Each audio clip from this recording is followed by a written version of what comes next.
You ready? Okay, good. All right, there we go. Recording in progress. Welcome everyone to this meeting of the Nantucket Historic District Commission. It's Tuesday, October 3rd at 2 minutes after 4. And everyone's here. So Diane, everyone's live with the exception of Diane. So just for the record, we have Val Oliver. Here. Okay, we'll do a roll call. Sure. Carrie Thornwell. Here. Thank you. Abby Camp. Very good. Diane, let's take you. Diane Coombs via Zoom. You just say here, Diane. We'll skip Diane for a moment. Ray Pohl for the record. Stephen Welch. Is he here or is it Memorex? I think he's here. Remember those? It's yes, I do. You just shattered the glass. Joe Paul. Here. Very good. And Connie. Here. Very good. So that's everyone. For those of you in the room, two things. One, please mute your phones. That would go for board members as well. And two, if you want to record any portion of today's event, let us know in advance. Thank you. And for everyone on Zoom, just be really careful to mute yourself when you're not speaking. And let's, in order to keep order, let's have everything, any discussion go through the chair. And because we're on, because Diane is on Zoom, we're going to do any of the votes that include Diane on a roll call. The rest will just be a voice vote. That all sound good? With that, may I have a motion to approve today's agenda? I moved. There it is. That's great. Stephen beat you to it, Diane, but on Stephen's motion, Diane. Aye. Abby. Aye. Very good. Val. Aye. Stephen. Aye. And I'm in favor. So we got an approved agenda. First item of which is a discussion vote of the operations assessment scope of services. I think this has to do with the fact that we have some people in town that are looking at the mechanics of the HDC. Stephen, do you want to start on that discussion? Thanks, Mr. Chair. So you probably all recall not too long ago, we put together a list of needs for the Historic District Commission in relation to an independent review. Current needs, not full-time forever needs, but how we can get up and a little past walking and start running, learn the breaststroke versus doggy paddle sometimes. So that's what we did. We do have, oh, there they are. We have members of the NACP here team, NACP team here, who are working with us on the review and assessment and a recommendation. And I thought it would be an opportune time to just reaffirm what we had put together and just like a quick and easy step. There was some communication apparently on the Facebook questioning that resolve. So I thought, you know, we're a community, let's just put out there that, you know, that's what we voted. We support what we voted and we're ready to get going. I think some of you have already done interviews, more interviews tomorrow. So that's what I brought forth, Mr. Chairman. Oh, it's interesting. I'm not on Facebook. I'm not on any form of. Yeah, I'm not on it either. I'm not on any form of social media other than a telephone, a rotary dial telephone.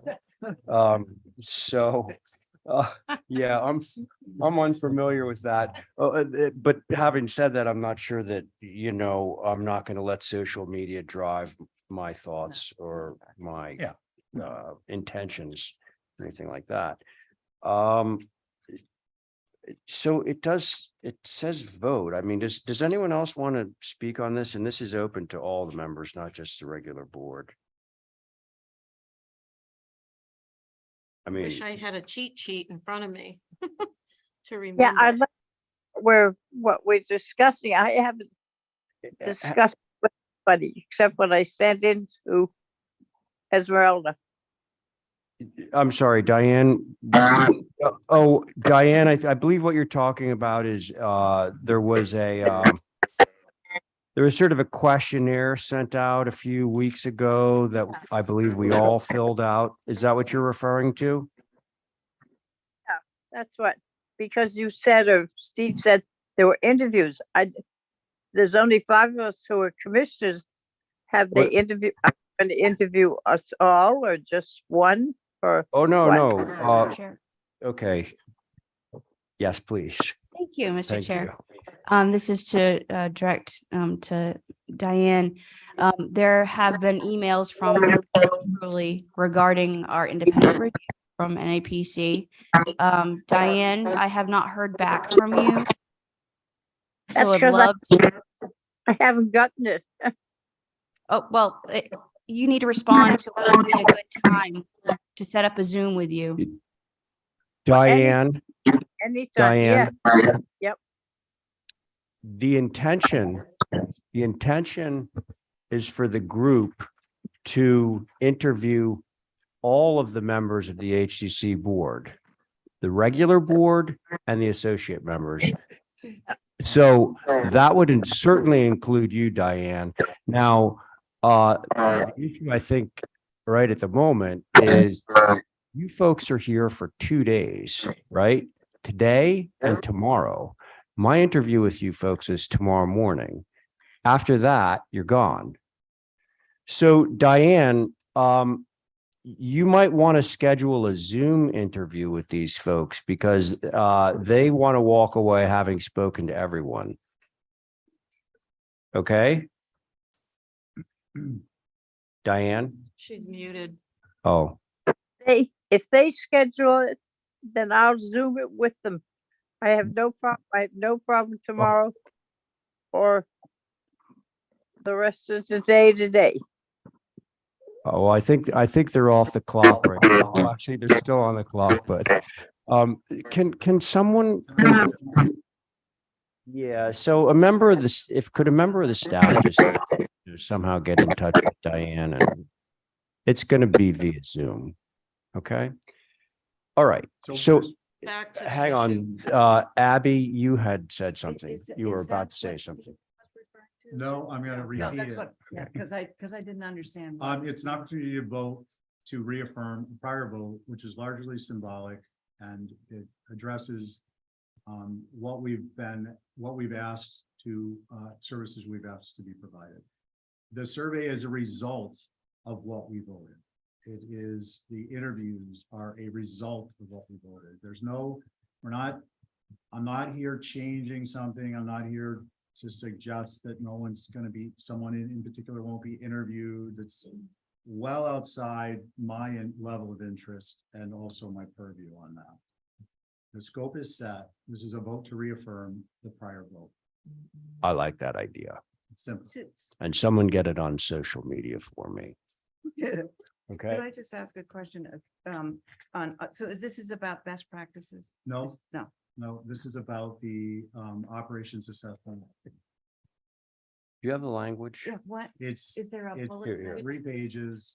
It's, yeah, I wasn't gonna bring it because I didn't anticipate that it would be a discussion about the scope. It's not, it wasn't intended to be a discussion to review the scope. It was intended to be a symbolic vote to reaffirm the scope. So, I don't really know what to say, other than it's, Well, this if is a you're, very simple thing. if you're looking for a vote to reaffirm, Yeah. then you would need to make a motion, basically encapsulating that, Right, right? I mean, I can do it. Motion to approve Motion to reaffirm. reaffirm our previous approval or Scope of scope of services. services For the independent review. for the independent review. Okay.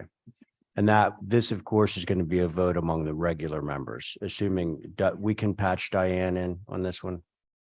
We can get her unmuted.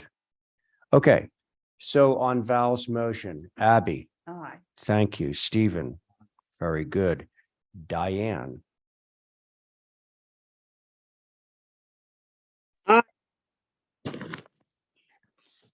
That was an aye. Aye, yes. Very good. Thank you very much, Diane. Val, on your motion, Aye. and I'm in favor too. Okay, thank you all. All right, now we're going to move along to signs. Do we have some recommendations on the 5 signs that we have before us? Hi, Hi. That's Esmeralda for the record. Thank you. the sign council met this morning Hmm. and per the recommendations, they motion to approve all signs 1 through 5. No conditions Uh, as submitted. Motion to ex- approve the signs per the sign committee recommendation. correct. That's safe. All Thank you. right. There's Stephen's motion. On Stephen's motion, Val. Aye. Very good. Abby. Aye. Diane. Aye. Thank you, Stephen, on your motion. Aye. And I'm in favor. Okay, signs are out of the way. Now, I have to recuse I and do as Val well. has to recuse from consents. Does anyone else among the regular board or associate members need to recuse? Because Stephen's going to be chairing this. No, okay, great. All right. So it's gonna be Connie and Joe. So Abby, Diane, myself, Connie and Joe. Can I get a motion to approve consents? Motion. Well, I have a question about one. Okay. Diane, can I hold your motion a moment? Sure. Okay, great. Abby? Is the visibility of the solar on West York? Did you preview it? No, I didn't get it. I don't, I think you should be. It's incumbent I'll upon just you to abstain preview then. it. Yeah. Not to be just, that's what we're supposed to Okay. do. So Abby's, Abby, is gonna abstain, I guess, from her question. Diane, you were making a motion? To approve as submitted. Okay. Consent.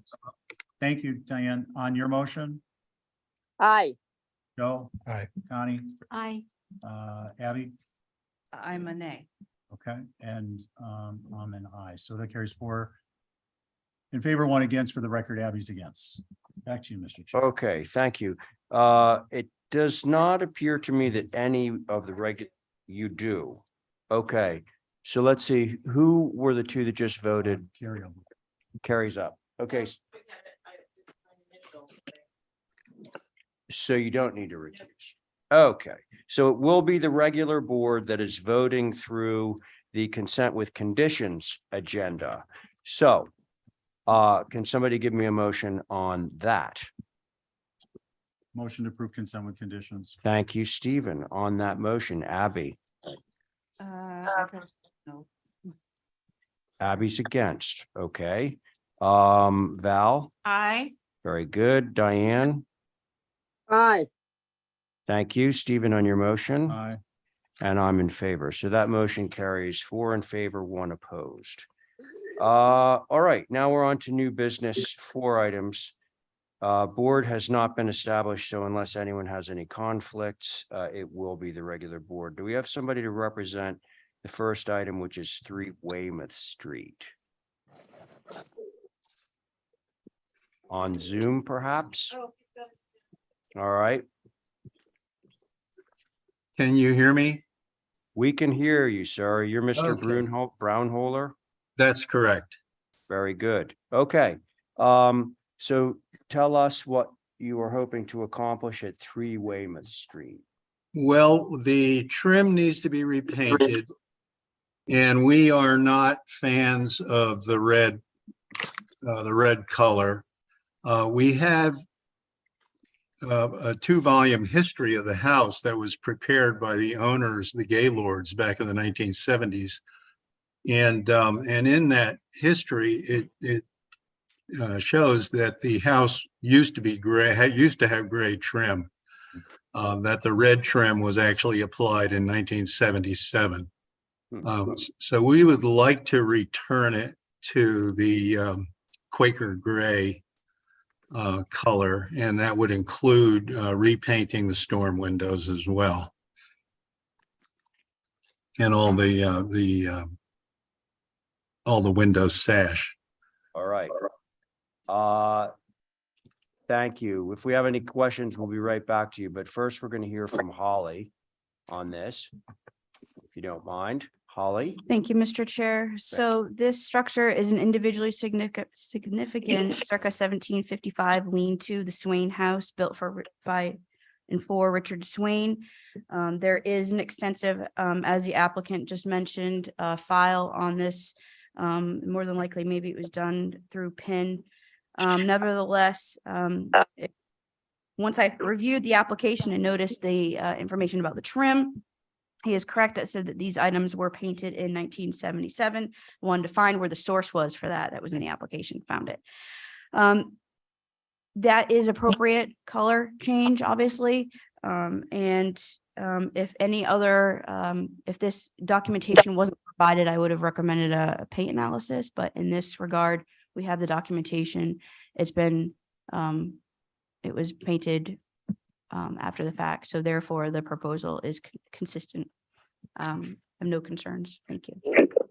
Holly, thank you. Mickey, and for the first run, could you just, Right. thank you. Mickey Yes. Rowland, representing HSAG, which is the Historic Structures Advisory Group, former Historic Structures Advisory Board. It's including myself, Mickey Rowland, Angus McLeod, Jason Finger, Lucy Dillon, and Mary Burton. Thank you. So basically the same thing Holly just said. We're fine with the new color, considering the fact that there was some present earlier. Thanks. Okay, there you have it, folks. If there's no one else that wants to speak on this, I'm going to put it before the board. No concerns. No concerns? Ditto. Ditto. Abby, thumbs up. Diane, any issues with this?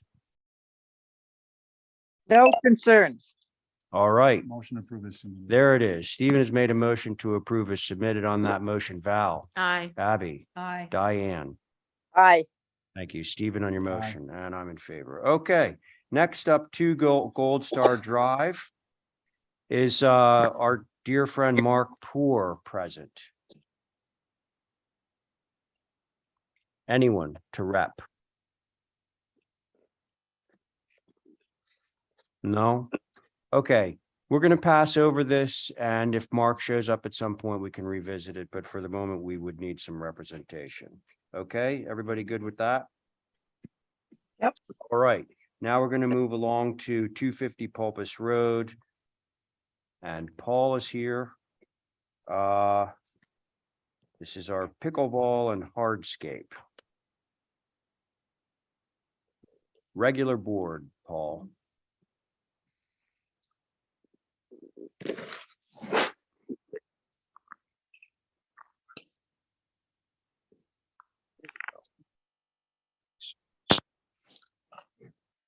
Okay, When you see your site plan, jump in. yeah, you just go for it, Paul.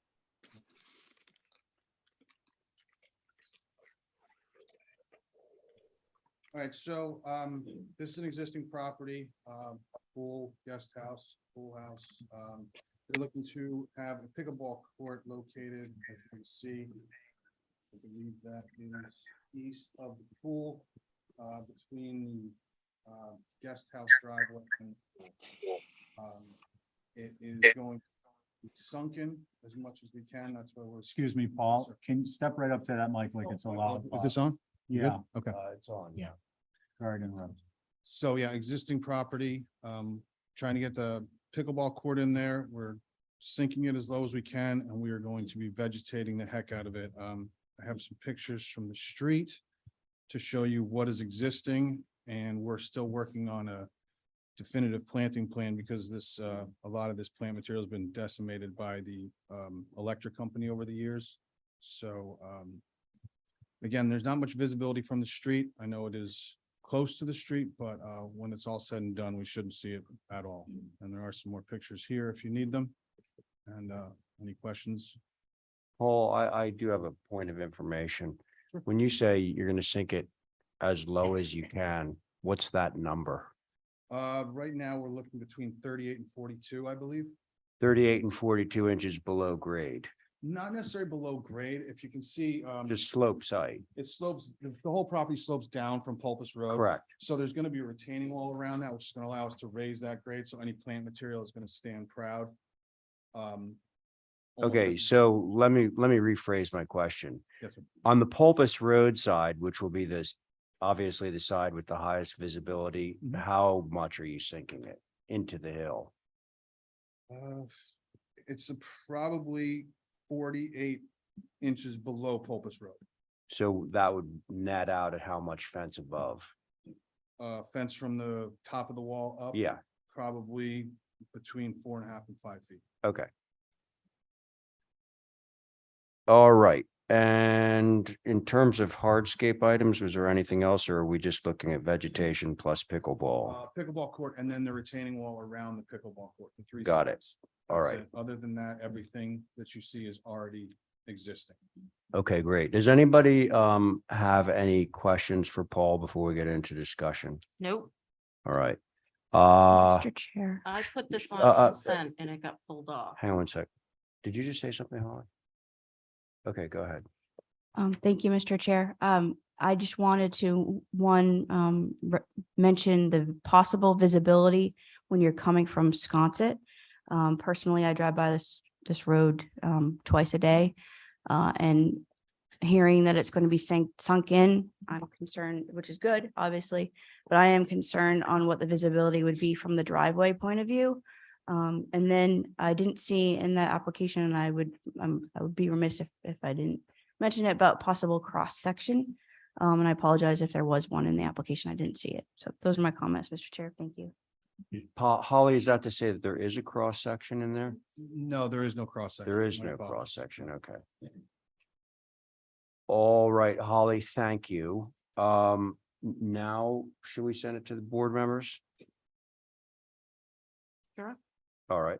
Val, did you want to begin? Yeah, I had put this on consent because I went out there and you can't see the pool, which is in virtually the same position. Albeit the driveway, so I Mhm. didn't have any concerns with it and I still don't. Okay. Thank you. P.S. Is the tennis court there or is that proposed? Oh, no, I'm sorry. Nope, that's the pickleball court. Yeah. All right.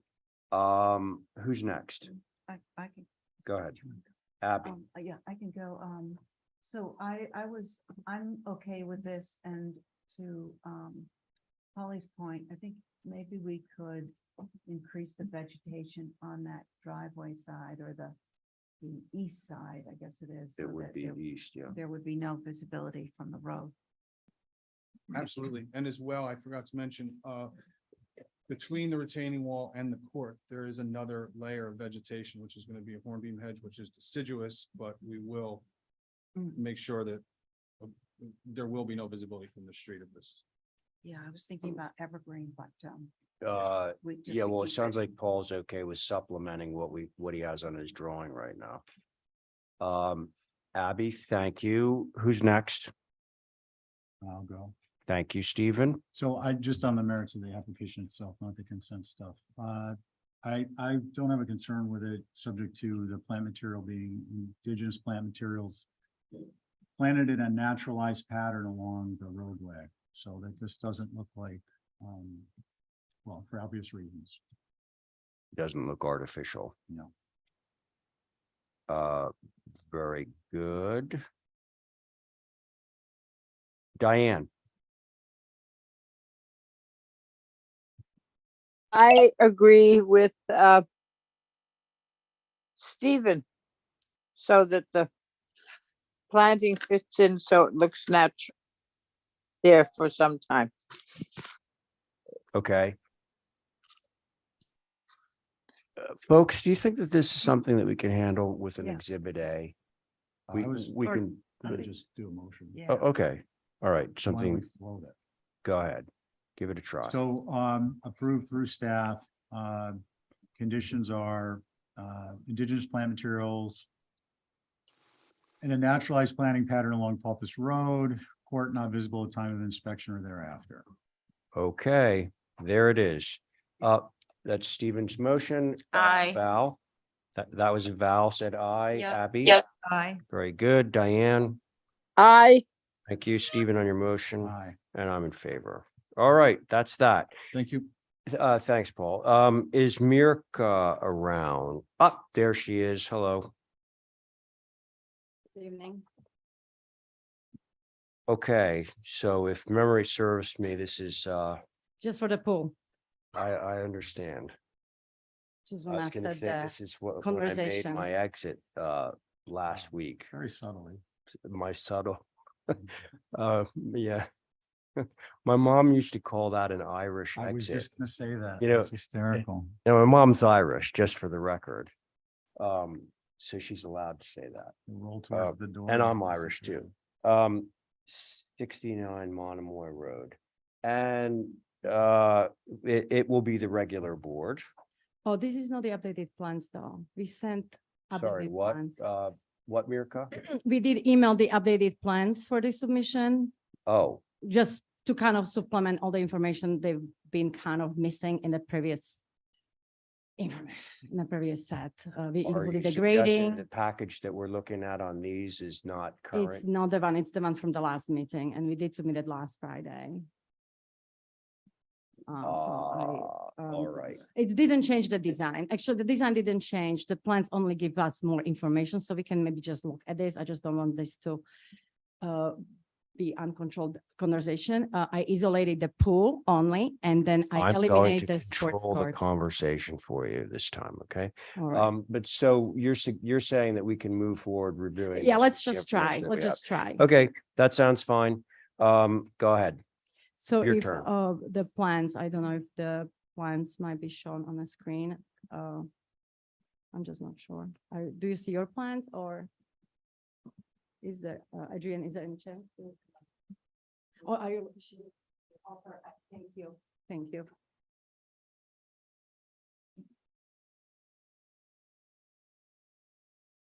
It's good. It's good. Actually, can I just say something, Mirka? Yes.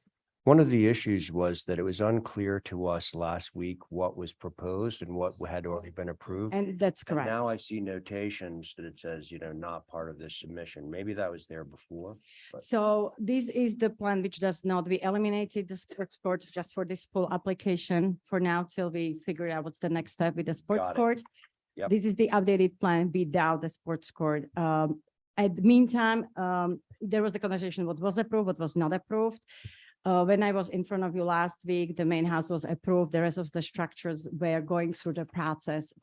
As I am standing in front of you right now, the cabana, the shed and bache already got approved via consent list. So now I'm just narrowing, this is the last piece of puzzle would be the pool, which is behind the main structure, behind the shed.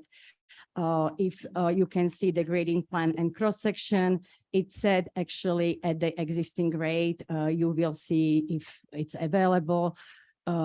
Pre-existing grading, the grade of the backyard slopes from 31 to 27 contours. So the pool is set to meet the happy medium 27. I'm sorry, 29. So that's just would be for the location of the house and of the location of the pool in relationship to the backyard and to the house. In regards to hardscape, it would be just surrounding decks at grade and the spies attached to it. The pavers would be just regular bluestone pavers within the garden. Again, none of it would be visible, as if you recall, this property is set on the hill.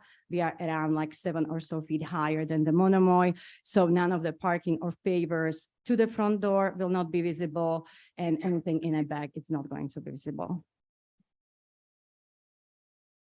And I think that's would Good. be all what I, for now, have to share. Yeah. Okay, very good. Thank you. Board members, are you ready? Anyone ready to speak on this? Thank you, Abby. It's good to see everything on the plan, so we can see what it's not just the pool, we can see all the other things. And is this also with the spa as well, or is this just the pool? It's spa and pool. Spa and together, yeah, pool. of So course.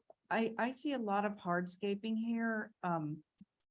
you know, from the driveway to the paving, to the deck, to the spa, to the swimming pool, to the, you know, proposed pickleball court. And it just seems like a lot of hardscaping, and I'm not sure if that is part of this sort of environment. So those are my concerns. I just want to correct, did you say pickleball? Because I don't have a pickleball on the submission. It's not on the Whatever, plan. the sports court. It's not on the plan. I just eliminated it. Yeah, as no, part. I'm just saying in Yeah. general that the site has been, it's very hardscaped. Yeah. And that's my concern. Okay, Thank you. Abby, thank you. Who's next? Val Oliver. I agree with Abby, but what we can see and she's applying for, we can't see, so I guess by virtue of that, we're bound to not say anything. I'll go. Thank you, Val. Diane, go ahead. I feel the same way. It's off, there's a lot of landscaping, hardscaping, but that's it. Thank you. All right, thanks. Stephen. I mean, I've got comments. So, Well, I appreciate the clarifications yeah, yeah. and removing the pickleball court. I just want to correct sports court. Sports court, my apology. This is gonna be like, back when certain people used to refer to the thing on top of houses out here as widows' walks. I was corrected by Pat Butler. It is called a roof walk, not a widow's walk. So my own opinion is that the pool itself, because of the location of the house and the topography from Monomoy Road, the pool will be invisible from a publicly traveled way, so I'm okay with this pool as situated. Would anyone like to attempt a motion of some kind on this? See where it goes? Just to be clear, it's just the pool, correct? The Yeah. decks, the Pool and hardship. patios, all of that is not included. And No, the that's a part spa. of the pool spa and the surrounding of the pool, the decks at grade. The elements behind the house, Behind the house, yeah. yeah. Does that clarify? Yeah, motion to approve what we can't see. Even if we don't like it, And should we, and it's put- inappropriate. and should we put our proviso? Oh, yes, can't be seen at time of inspection and thereafter in perpetuity. Very good. That's a good motion. Thank you, Val. Let's try it out. On that motion, Abby. Nay. Abby's a nay. Diane. Hi. Diane's an aye. Stephen. No, Stephen's a no. And Val, you're an aye. Yeah, And I'm an aye. So that would be 3 in favor, 2 opposed, I believe. I got that right. yeah. Okay, so the ayes have it. There's that. I'm getting some distortion. Yeah, okay, got it. Mr. Chair, Yes. Mark Poor is in the queue. Oh, let's, before we get on to the old business of September 26th, let's return to 2 Gold Star. Mark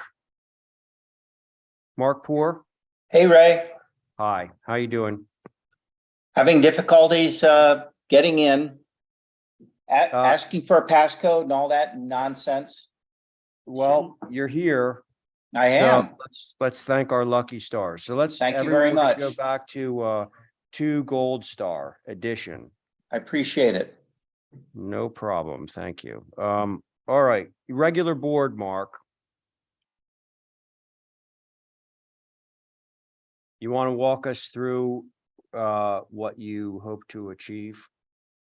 Yes, this project has gone through a number of iterations over the last 5 years for Jonathan Wraith, who has owned this property. And this is the latest component that we're trying to show you. One of the things that really came to fruition when we were doing the other design elements was it was getting very convoluted because of the height of the ridge of the existing structure. We were adding form after form after form on the building to expand the structure, and it was just getting, in my opinion, a little ridiculous. So we dropped back and said, how can we keep the building simpler than where we were headed in terms of format?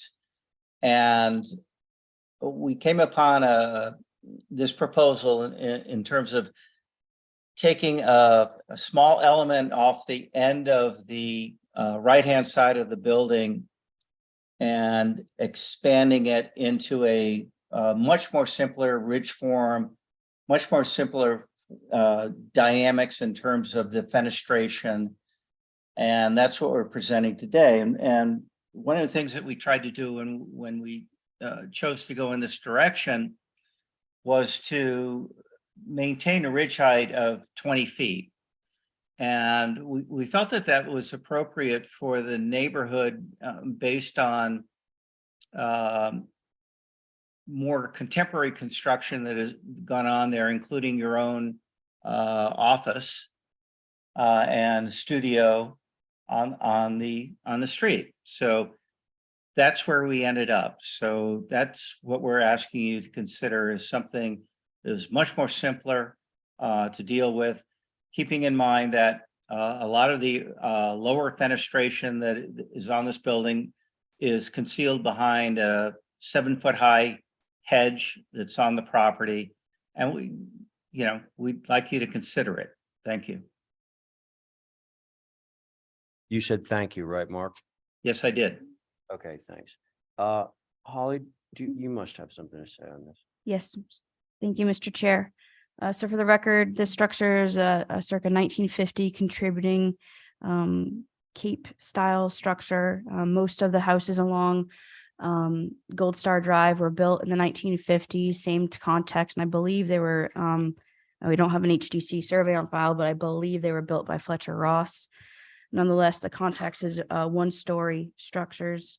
The increase in size of the gable end addition is out of proportion with the rest of the dwelling. The previously approved west, south, north, and east are more successful. The introduction of the shed dormers is highly inappropriate. All these buildings were built as 1-story or 1.5 within the 1950s. There may be one of them, I believe maybe across the way, down further, that has dormers, but they're not on both sides. They don't flank the gable. So those are my comments, Mr. Chair. Thank you. Thank you, Holly. Does anybody else want to speak on this before I turn it over to the board? Okay, to the board now. Regular board, I'll go. thanks. This was another one I thought I put on consent. I agree that there's some big alteration going on here, but considering what most people are doing now, going a full 2 stories, I think this is modest in an area where the buildings are all about the same stature. And I don't think it's inappropriate given where it is and what's around it. Thank you, Val. Who's next? I'll go.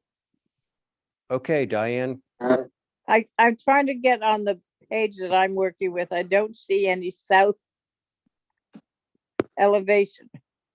I got north, east, west. Oh, there it is. Just came on. Great. Thank you. I have a problem with those triple windows up on that roof on the left-hand side of the south elevation. I think the rest of it is great, and it keeps at the 20 feet that they kept the chimney, and I think that architecturally very good. But those triple windows on the left-hand side of the south elevation, I don't think is good. And I can't find the existing south, but I know it doesn't look like that because we cut through there the other day coming back or going over to the meeting. Diane? Yes? Diane, I'm only going to interrupt you to say that if you're interested in knowing what the existing south elevation looks like, there's a photograph in the upper left-hand corner Yeah. of that page that Yep. shows the existing south elevation. Okay, well, I think those triple windows are too much and too heavy, and it makes the house tip over. I would, if they have to have a dormer up there and dormers are approved, I'd move one to the other end, but I wouldn't put them both on the same side of the elevation, okay? All right, Diane. Thank you, I'll go. Stephen. I hate to have to say it, this is a very ambitious expansion, and I think it would be much more appropriate relative to structures in the area to actually do a separate structure as part of this. I think the previously approved, they echo their character and setting, they respect the original ranch layout and the massing. And like I said, hate to say it, but I think that's the most appropriate set of comments for me at least. Thank you, Mr. Chair. Thank you, Stephen. Abby, have you gone yet? No, so I just, when I looked at this before, I was fine with it. Now I'm having second thoughts. The second thoughts are about the south elevation where the roof line is just one continuous line, which originally it was broken up, so it didn't read as, just like one mass. So I'm a little bit on the fence about this. I do agree with Val. I think this is a modest approach.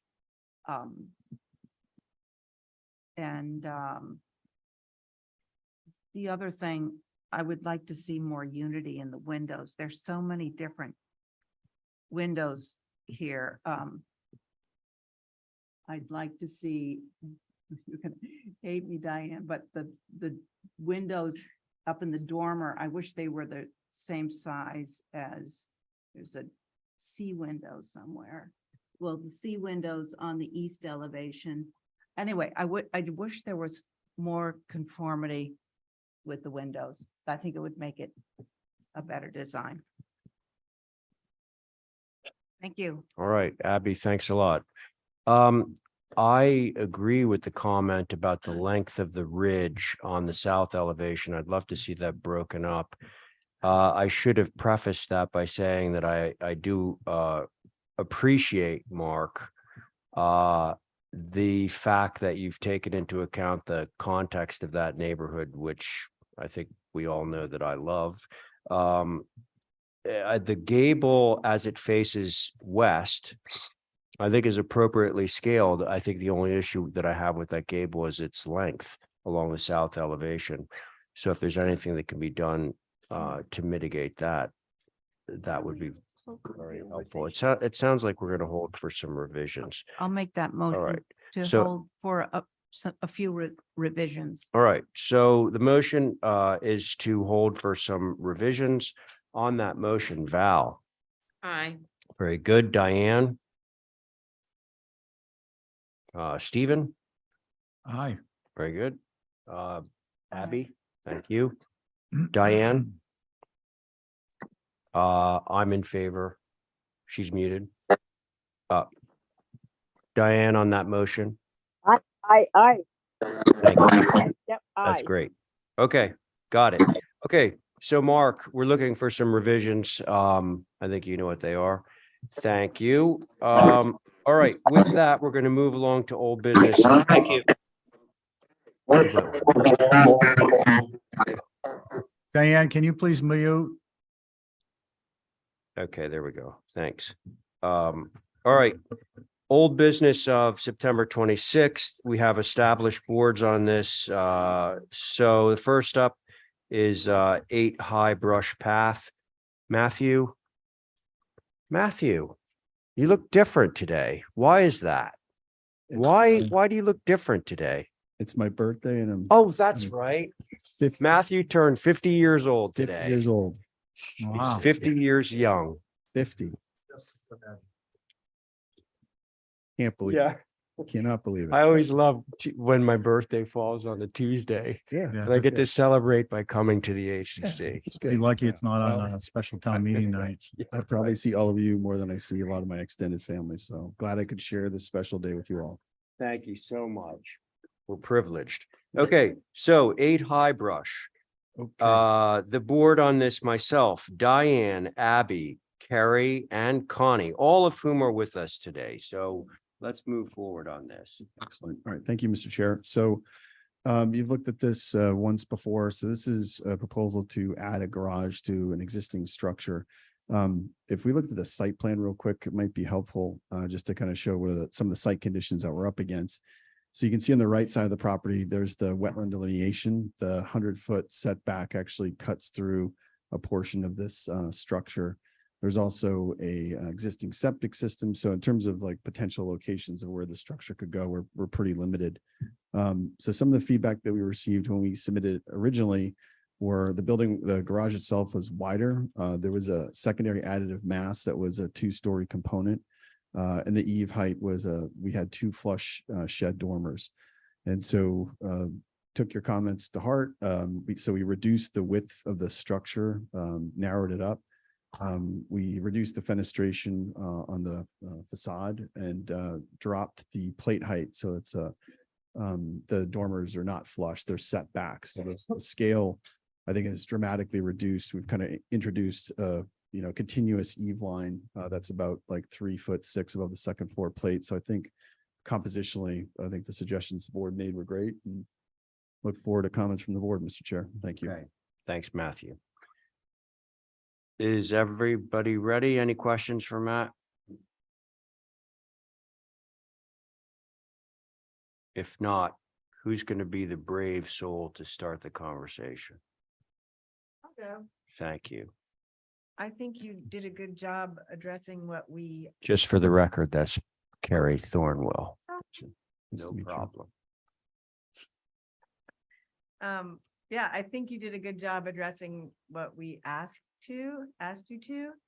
And while it still seems a little large for the building, I really appreciate that you were able to shift it away, or at least make it seem like it's more away from the front door, even though it really is only a couple feet.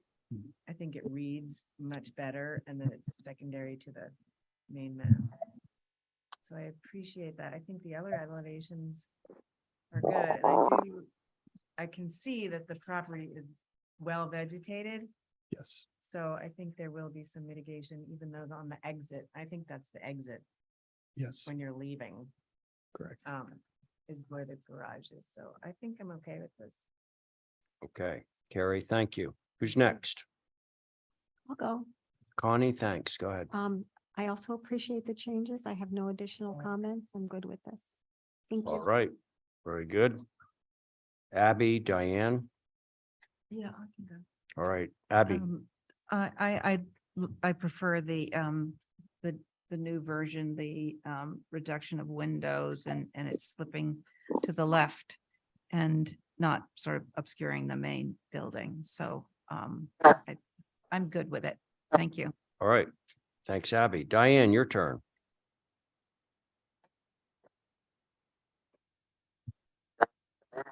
Diane, I think you're unmuted. I There you go. appreciate where the garage is and that it works out. It's a hard piece. I should be unmuted. You Good are night. unmuted. Yep, no, I don't we can hear understand. you. Can you hear me? Yes, Okay. I think he has approached this very well. I think the garage looks well where it is. I think it's a hard piece of land because it's sort of on a corner and it's got wetlands and 10 High Brush is up higher. Um, so I think it fits in very well with the area that he's got. Thank you. Okay, I think we have liftoff on this one. It sounds like, Matt, you've basically, accommodated the board on concerns last time. Can I have a motion on this, please? Motion to approve as submitted. Okay, that came from Carrie Thornwell. On that motion, Connie, Aye. Abby, Aye. Diane. That sound like an aye to you? Aye. There we go. Carrie on your motion, Aye. and I'm in favor. Motion carries. very much. Thank you. Hey, Diane, Diane. Diane, Yes, Diane, if Yeah. you can hear me, you have a lot of Right here. interference. Yeah, I know. We have a lot of interference coming through. Do you have a TV on or something? Or radio? I have nothing on, no, nothing on. The TV is. Yeah, we're just hearing a male voice in the background. But anyway, we'll just see what we can do to deal with it. All right. Next up, speaking of Diane, you are chairing this next one. You're not. I'm gonna do a bio break. Okay. What, So Diane, you're chairing 13 or Aurora Way, and your board is Abby, Val. I don't get it. Abby, Val, Connie, and Joseph Paul. Oh, sorry, what? Dean is, Right. and your applicant Dean is present on Zoom. Yep. Can you hear me? okay, We can. Dean, yes, I can. All right. So what have you got? Soon So as you see it up on the screen, start on it. got it. So I made some changes. This is a new house on 13 Aurora Way. There was concern about the north elevation, which is pretty much the only side of the house that's facing the street.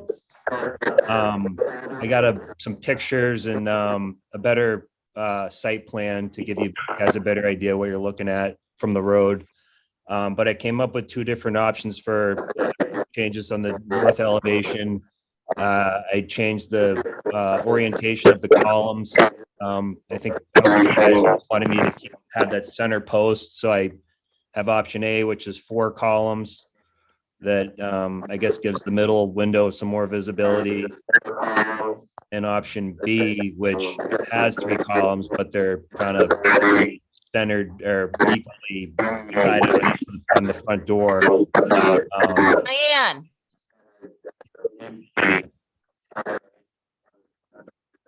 Sorry. It's okay. Yes, So there's option A and B for the north elevation. I made some changes to the front door. I added a steeper pitch to the roof, and I changed the columns. Please. Please.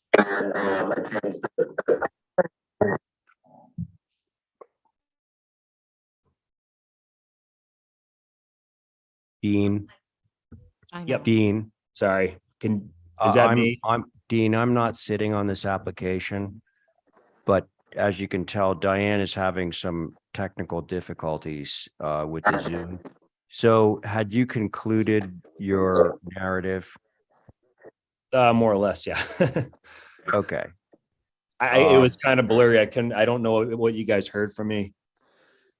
Well, once again, I'm not sitting on this, but so I think that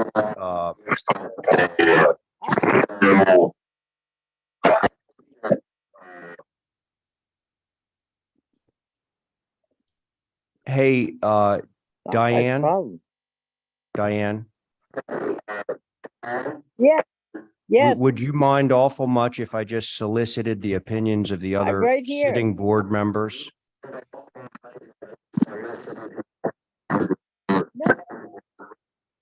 just would like to know what's I'm wrong, gonna why, suggest we why mute it's her. my Zoom and Let's hear from the other four board members, okay? Yeah, but I will. Okay. for the four board members, Abby, Val, Connie, and Joe, just in sequence, can you give some feedback to Dean on Yes. your opinions? Yep. Thank you. Thanks for the options, Dean. I think option B would be the choice I would make, and to not have shutters underneath the porch. Just the windows. Sounds good.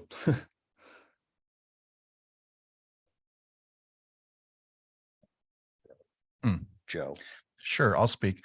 Joe Paul for the record. Yeah, I remember this application and we were really only focused on this elevation due to visibility. I like option B, the framework of it. I don't think that the edited option B. I do think you still need to address the trim around the front door. I think it needs to get amped up a little bit in dimension, like at least as wide as the corner boards. I think that would help. And I think that you don't need the railing on there, but I do like this column configuration more than option A. I actually like the shutters because there's only 4 windows on that entire elevation. So I actually feel like it's either no shutters on all of them or feels a little odd to me to split them up. But they do feel a little close together. That's my only concern. I think if you tweak the columns a little bit, then I'd be fine with it with all shutters. Those are my comments. Abby.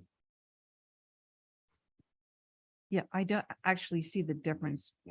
Abby Camp. So Dean, I don't see the difference between option A and B. Is there something glaring that I'm just A abs- has 4 posts and no railing, no shutters, and B has 3 posts, railing, and shutters. Okay. Thank you. Thank you for that. Okay, so I guess that the front of the house is the most important thing. And I like the option A now that I understand it. What I did have a problem with was the telescoping back of the building. I wish after that first gable, it sort of dropped and became sort of just telescope back naturally down to that 1.5 stories you have in the back, instead of having that long ridge line. I think that would be a lot more attractive. Thank you. Thanks, Abby. Connie. I would be in favor of option B myself, with perhaps no shutters on the first floor. I agree. I think it looks a little crowded.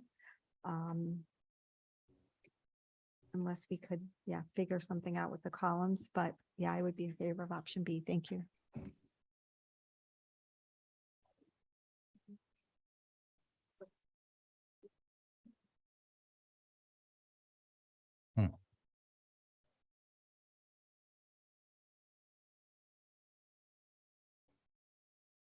Diane. She's muted.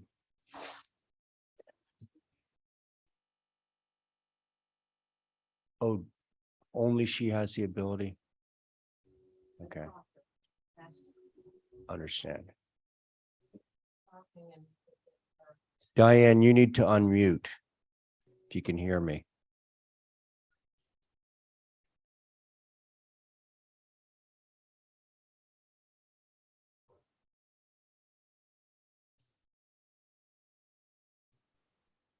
Diane, we can't hear you. You No. have to unmute. I'm gonna make a suggestion. Was it, and I wasn't really paying attention to what the comments were, but did it sound like it was gonna be a move for revisions? If so, oh, it didn't? Oh, okay.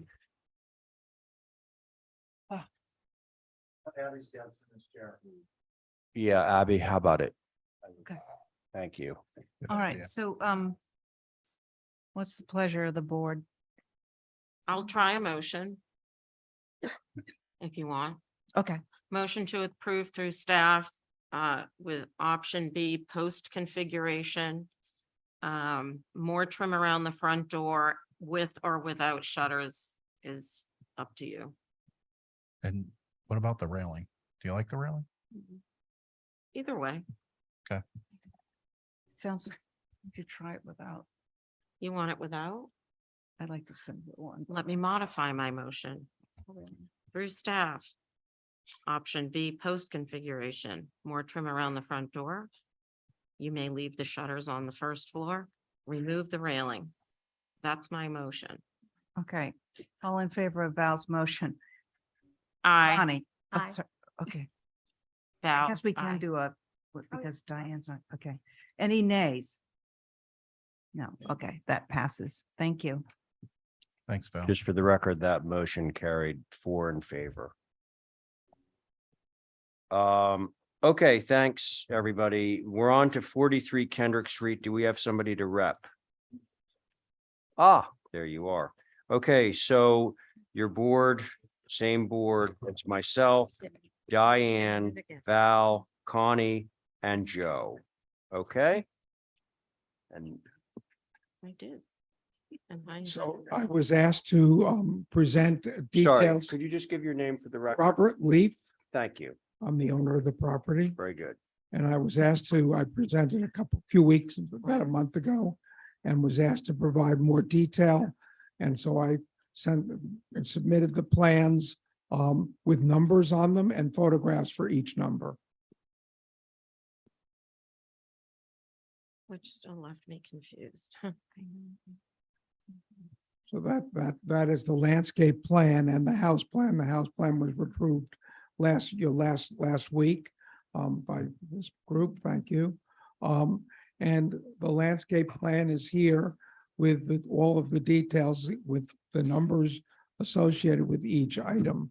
The blow up plan, the larger plan, that's the entire property. But you probably want to focus more on the closer, that one there. Can you see the numbers on that image? Yes. Good. Okay. And then if you can just go through the pictures, you can see the photographs of each item. That's the fence proposed, Leland cypress trees that will be used around that's the porcelain tiles around the pool. That's the gazebo. A lot of these pictures were taken from the existing house because we're just going to copy a lot of it. That's a pre-bought gazebo, and like that one there, we're going to have wisteria growing up over it. That picture of a fire pit that we're going to buy in a store, that's the actual fire pit. And that's a picture of a fence around the pit for the pool equipment, the plants and a small fence.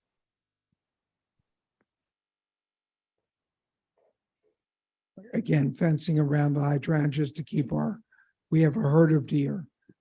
If anybody interested in hunting, you're welcome to come to the property. That's a picture of the existing house, and that is the driveway material that we plan to use in the new house. It's just white gravels, off-white gravel. That's a picture of a small fencing area around the back to just primarily to give child protection So that if you walk out the back door, you have to get through a gate to get to the pool. Again, fencing around the area, but just a simple metal fence.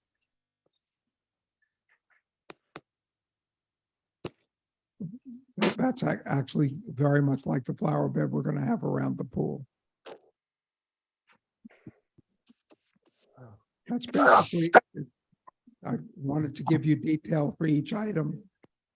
It's a pretty simple landscape plan. 20 by 40-foot pool. It's gonna have a jacuzzi in the pool, inside the pool. Property is quite flat, but because it's so heavily fenced in, you won't see any part of the pool from the street, from either of the two streets that are nearby.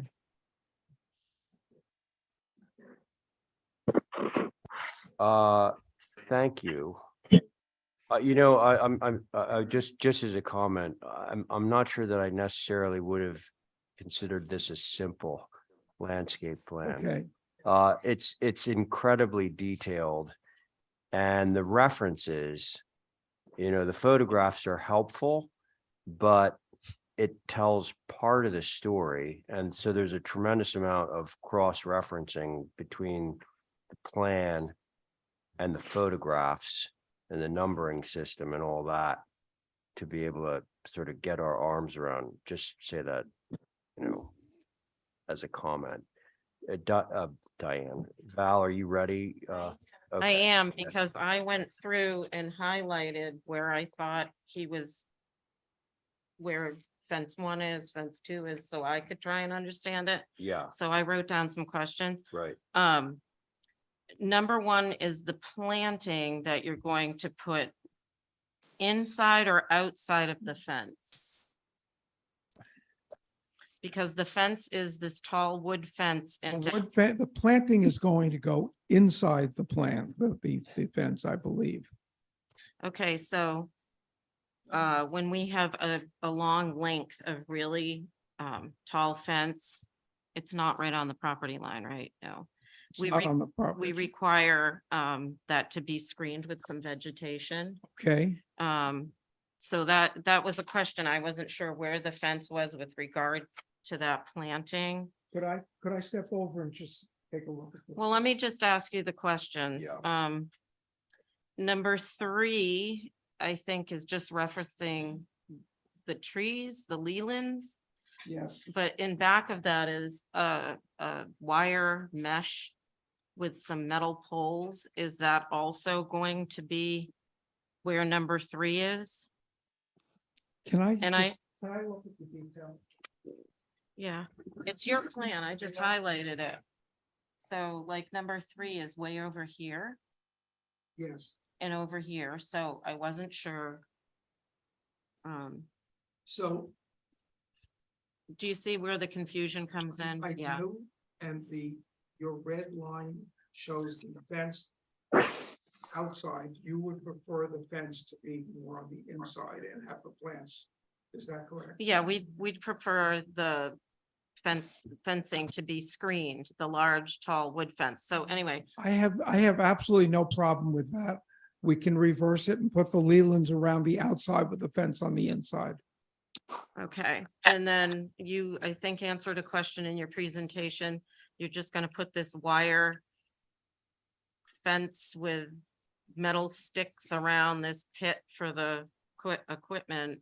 The primary purpose of that wire fence, and I used it fairly extensively in the existing house, is to keep the deer from eating all the vegetation. We have very aggressive deer on our property. Well, there's aggressive deer everywhere here. I You're not understand. gonna keep them out. That's ubiquitous. And then, I'm sorry, I'm asking all these questions, but I No, just Val, trying Please to don't. I think this is helpful. Fine. make it for us to clear. really be able to 8 get and clarity 11 on were this. clear, 9 was clear, 10 was the middle. So 12 was my only other question. And it seems to me that you just have 2 small sections of that here and here. Correct. Okay, And it's just to keep people from falling in. okay. So those were my questions. I'd be happy to pass this around if anybody else wanted to see. That would be help. Thank you. Thank you. Yeah. Thank you for looking at us. Okay, Val, have you said your piece? Yeah, I just need a clear. So essentially, you would like to see, and I think you're gonna get a lot of support for this. The 4-foot fence going on the inside of the Leylands as opposed to on the outside of the Leylands vis-a-vis. I have no problem with that. That was Ray Pohl talking in Val's living or Diane's living room. Okay, who's next? I'm gonna have to choose a victim. I have a question about fence number 2, but maybe the diagram would be helpful. Because do you mind going to the enlarged site plan again?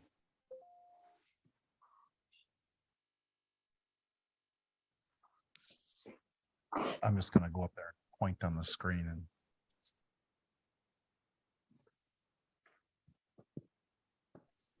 Yeah. Page 6 of 21.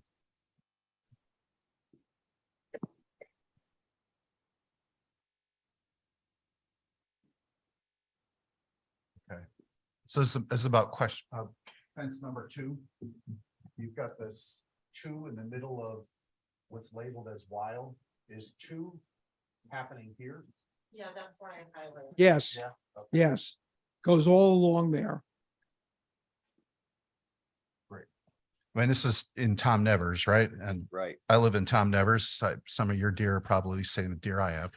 And I think the last time we reviewed this, the structure wasn't approved and there was some confusion about all these elements. So now the structure's been approved, Correct. which, and it's so back, far back on your property that it's not going to be visible from that street. But then you've got, what street runs along the left, North Umberland? There's heavy vegetation, natural scrub trees on between the street and this and all of this. Yeah.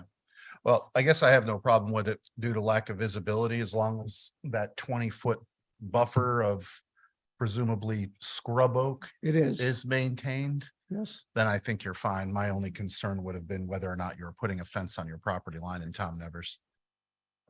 Those are my comments. Okay, Joe, thank you. Let's see, we have Connie and Diane. Connie, you ready? Yeah, I don't have anything additional to add to the comments already stated. Thank you. Okay, thank you. Do we have Diane yet? He's unmuted. I can hear you. Can you hear Okay, me? yeah, and we can hear you. Go ahead. I've only got 3 iPads going at the same time. I think that this has straightened out a lot. I thought it was sort of a horrendous mess. So I think it will work out doing what they said with the Leland cypress and all that stuff. And it will put everything behind and it will not be seen. Okay. Thank you, Diane. I'm with Val on the reversal of the fencing and the Lelands. Try a motion, Mr. Chair, if you want. Sure. The other thing I wanted to bring up is the pergola as a structure, is that going to need to be permitted separately? So I didn't hear you. The pergola is a standalone structure. Ordinarily, what we're doing is we're getting separate applications for landscape stuff that would include pools, retaining walls, that sort of thing. And then any kind of structure like a gazebo is a separate application. I disagree. I think it could. Well, I mean, what it gets down to is whether he's going to be able to get a building permit for it. You need a building permit for a pergola? I don't know. Just Okay. if it helps at all, it's a pre-built. No, I understand that part. Yeah. Okay. So if we're all comfortable approving it as a group, then I'm fine. I can try to make a motion. Yeah, go ahead. Motion to approve with the following conditions, the board fence, which is, I believe, number 2, to be not right on the property line. I think it's not. You have like a 20-foot or a 15-foot buffer there. Make sure it's vegetated so that it mitigates the impact of the hard structure. And where the fencing number 4, no, 8, I forget which one it was. I don't have that paper in front of me. 8. Is gonna be reversed with regard to the Lelands. It'll be inside the Leland, not outside. Would that be it? Because we're involving a pool in this, I would say that we should append our usual. Yeah, Okay.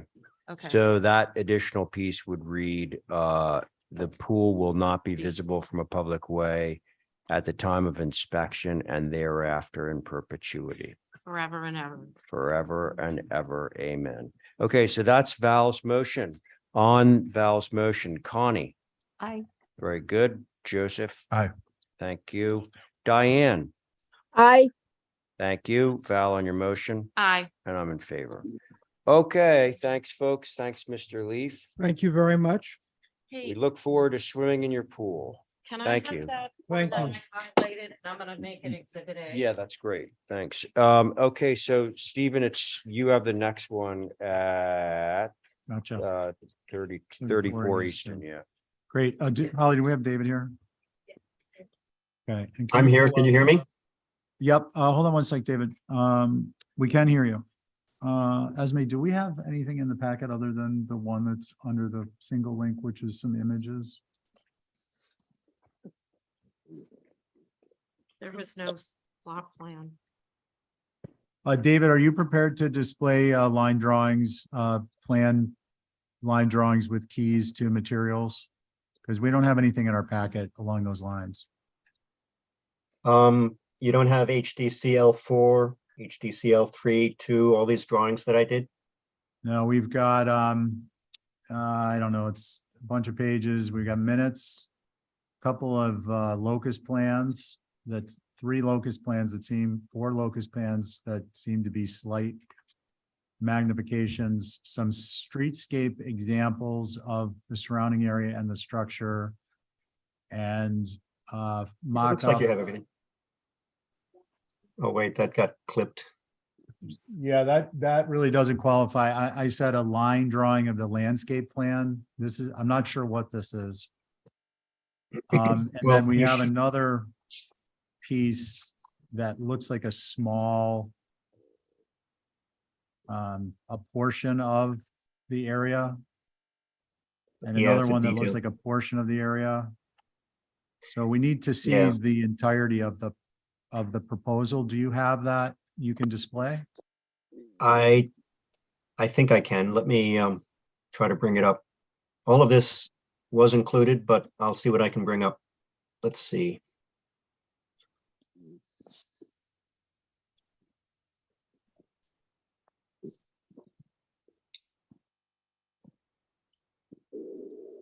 Might have to ask a question while he's looking for that.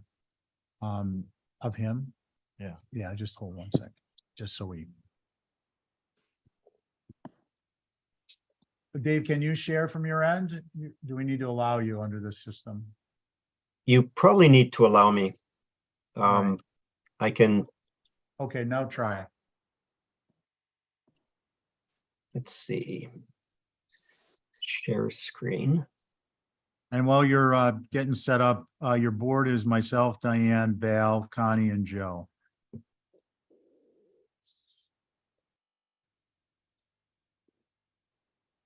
Okay, can you see that? We can. Okay, all of this is not relevant. No, but I'll look at it. So that's where we are, Easton Street. And let's see, let me bring up the site plan first. Let's see, I gotta zoom out some.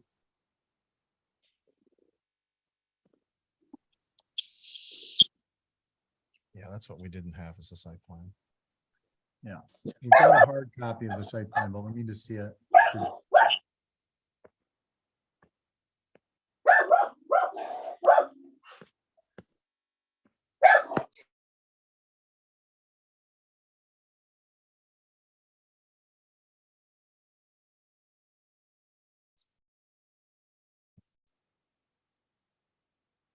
Okay, is this clear for you? It's Site plan. helpful. It gives us an overview. We're gonna have some problems when we Yeah. get into details. Right. Well, hopefully I've provided enough details and I have detail sheets here that should help explain things. But I wanted to say first, this is David Barch for the applicant. Matt McEachran, you're coming up after me, so I presume you're still listening. I'm pleased to say that we share the same birthday. Happy birthday. So moving on, regarding basically, I've made some revisions per the board's comments when it was last heard. And because of site limitations, the outdoor shower really can only go where it was drawn. And even though it would have been screened by existing and proposed elements, I've removed it from the program, so it should no longer be an issue. This is where it was, and now we just have proposed paving there.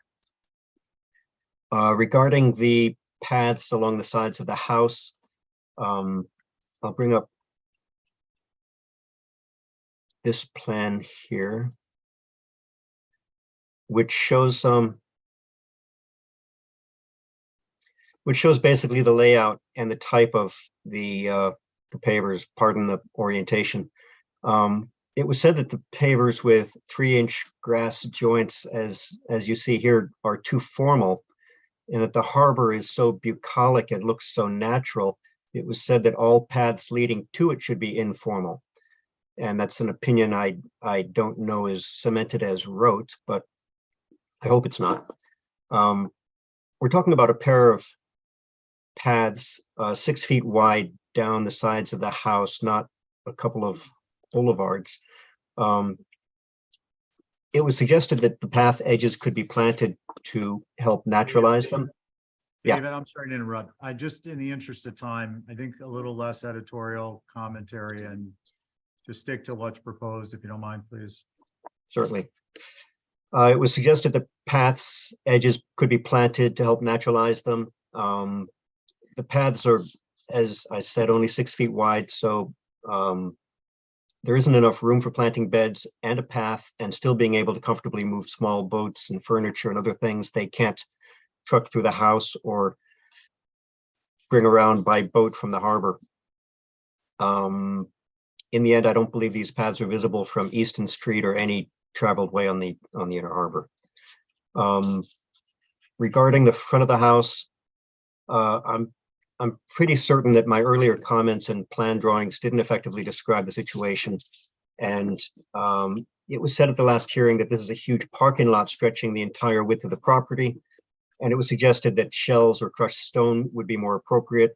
The applicant wants a material that's durable, more solid to walk on, and won't be tracked into the house. I'm referring here to these other plans, and the grass panels, as shown in this plan here, will be flush with a stone. So for walking and parking, it'll be a single plane. About 17 years ago, I got approved a brick driveway and parking area 3 doors down at 42 Easton for the Frisbees. And that parking area is wide open to the street. Here's a couple of pictures of it. That parking area is about 1,600 square feet and was all brick. This driveway at 34 Easton is only just over 600 square feet. David? And yeah. I'm sorry, we can't go with comparison on point by point. Understood. I'll move on. Yeah, typically what we would do at this point is let us know what's changed versus what was originally proposed. We'll ask questions. Staff will weigh in. It's in the historic district. The citizens, first the butters, and then we'll take it from there. Okay. So what's changed is it was recommended that we use get rid of the herringbone at the apron and go with a modified soldier course, which has been done. The Conservation Commission approved this design for this and all the other pavements on the site as being fully permeable and able to absorb a 100-year storm with a 30-minute duration. Anything more than that, and all the properties, blah, blah, blah. You might not have seen pavers with grass panels before, but we don't have a photo record of this type of work. That's why I provided this mock-up photograph here and this detail here and this image, which shows essentially what the pavement will look like from the street. David, can you rotate that counterclockwise 90 degrees, please? Yep. Thank you.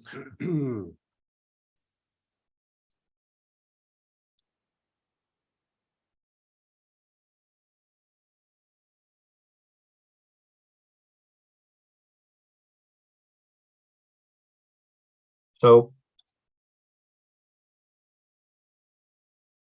this is essentially what we'll see with the euonymus hedge and the pavers. Okay.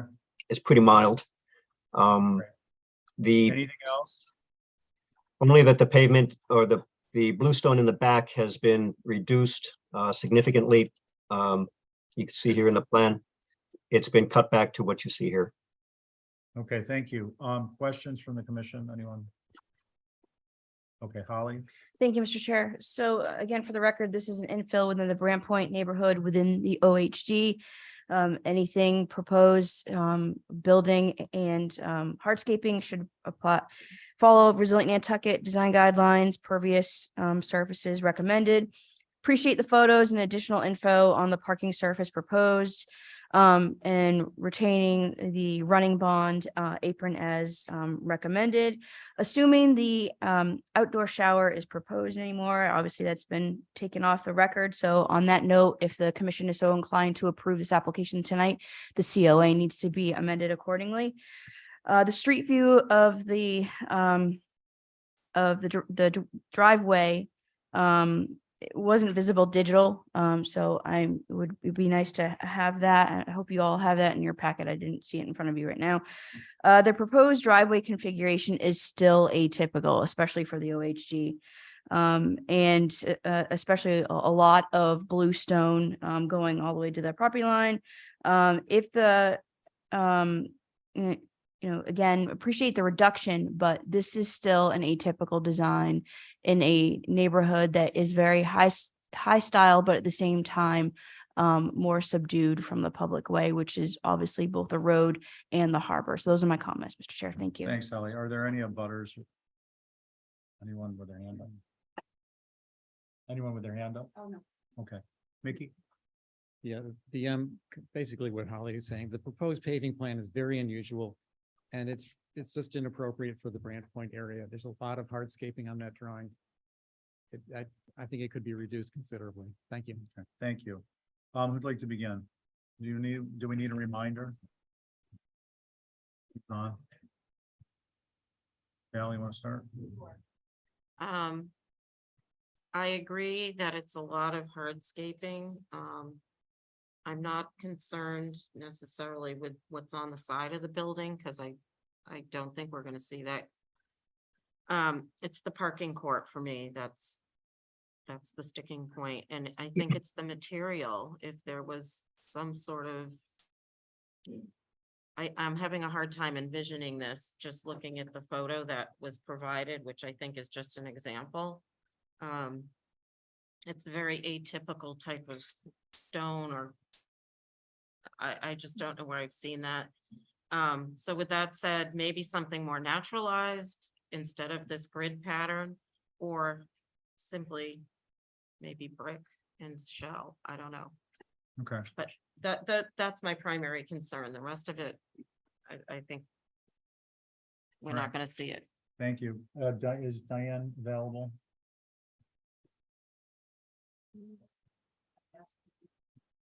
Diane, can you hear us? If do you want to unmute?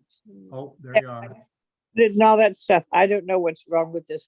Anyway, the front the front driveway is, I don't know, it doesn't make any sense.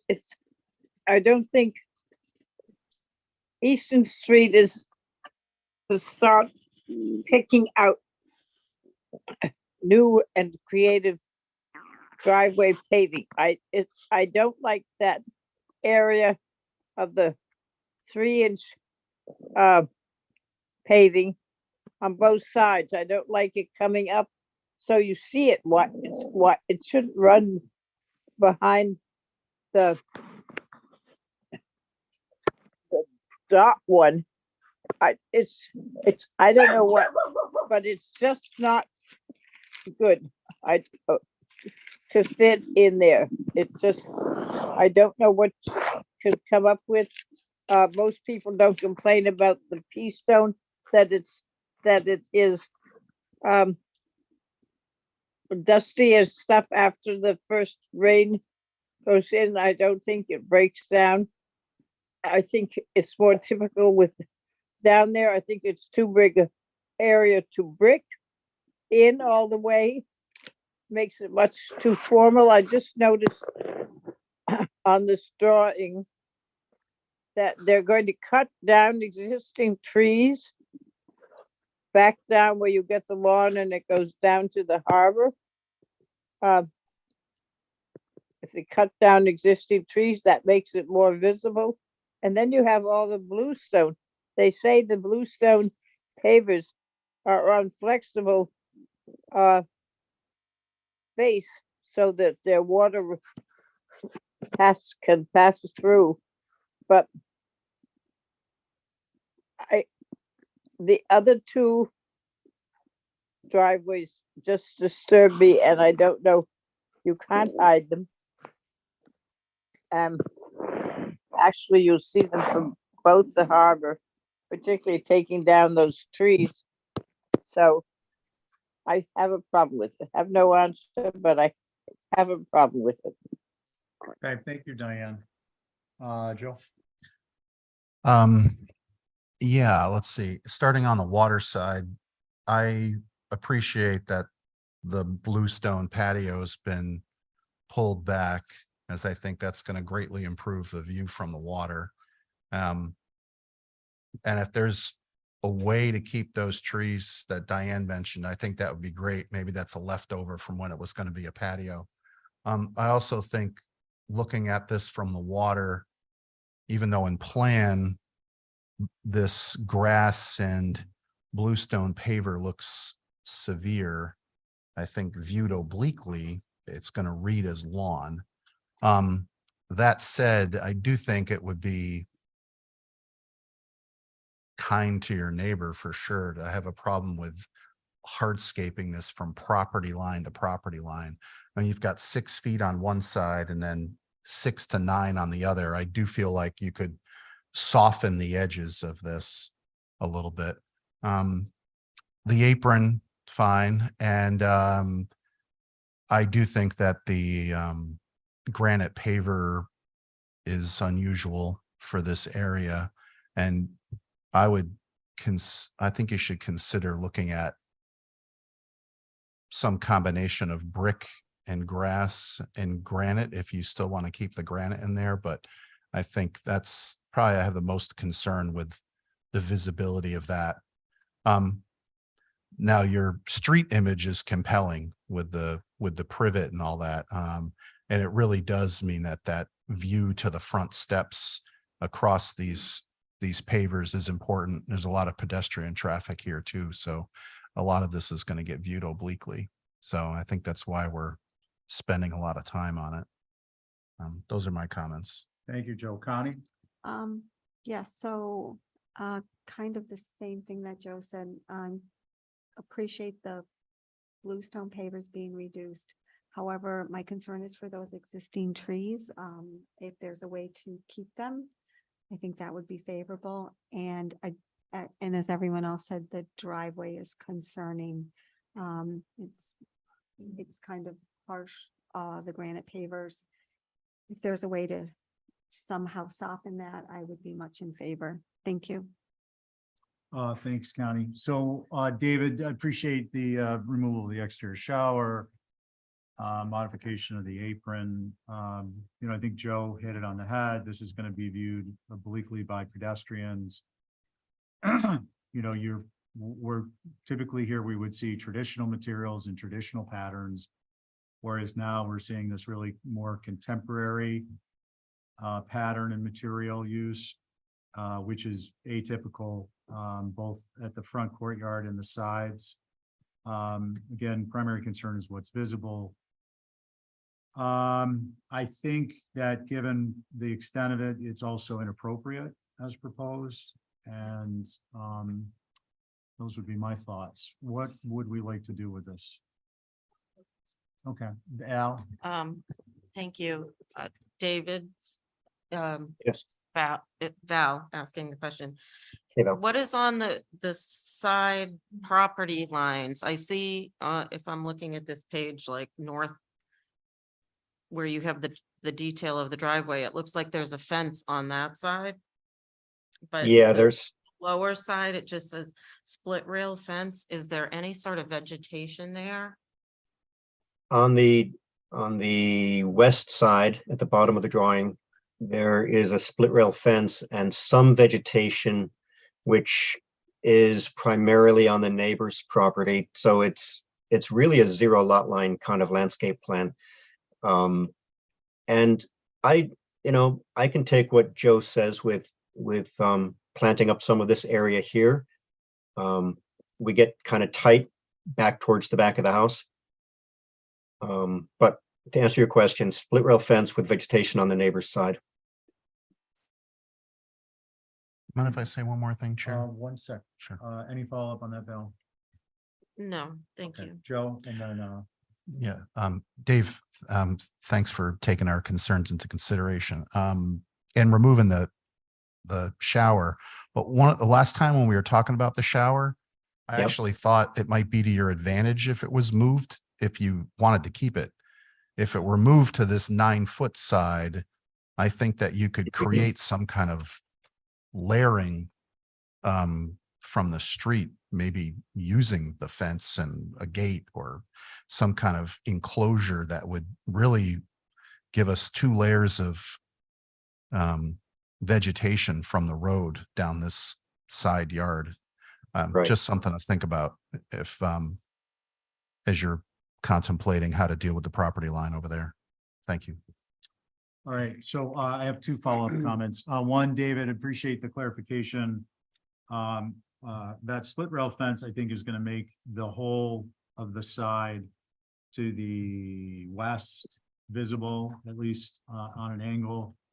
I'll refer you back to my comments about traditional versus contemporary. We are, after all, in the old historic district. And then I want to make another comment. One of the best practices we've adopted was that there would be material changes along the lines of the requested revisions after 3 meetings. And if that doesn't occur, that a denial would be issued. And then if there is a denial, if it's a super majority, it's for 2 years. So I just want to point that out, not to, for no other reason than to keep you informed. Where are Good. we on this one? Could I ask a point of order or point of information? Sure. And I can inform myself about this later, but quickly, the denial, that doesn't prevent me from submitting an alternative idea entirely immediately, does it? If it's in a completely different concept, yes, it would not prevent you. But if it's, if it's a reversion of this plan with using some type of a granite versus bluestone, then no, it's got to be a material substantive difference. I Okay. understand. And Okay. I'd like to make one point just for your information. Very quickly. Yes, the zoning requires that we have 2 David, parking I'm sorry, spaces. David, I'm sorry. It would be inappropriate for us to consider comments about matters that are outside of our purview. On appeal, it could be interpreted either way, for or against, to have prejudiced us in our judgment. So I can't accept comments on zoning. And I think at this point, we're gonna see what we all want to do. Is there a motion of some sort? Somebody want to do it in Exhibit A? I would motion to hold for revisions. Okay. On Joe, on your motion, Aye. Diane? Aye. Thank you, Connie, Aye. Val, Aye. and I'm an aye. All right, back to you, Mr. Chair. Thank you. Now we're at 2 to 4 Highland Avenue. Thank you, board. Matthew, yeah, I suggest 7-minute break for a couple. I am leaving in Dinner? 20 Okay. minutes. Go for If it. you could hold a little while, Yeah. we can get some of these, because, you know, I'm Yeah, you're the on. oldest, I'm chair. Yeah, so, 2 to 4 Highland, Matthew, there you are. Ray, Stephen, Diane, Abby, Val. Some revisions to a guest house. Why don't you walk us through it? Okay, thank you, Mr. Chair. So you've seen this a few different times. The previous iteration that you had seen, we focused pretty much exclusively on the south elevation. We had a salt box version of the roof line. It was a continuous roof line that kind of blended itself into a porch roof. Feedback that we received at the last meeting was to eliminate that. And that's what we've done. So we've got gone back to the flush shed dormers. We did lower the overall ridge height an additional foot. And then the secondary additive mass we've reduced from its original submission by over 2 feet.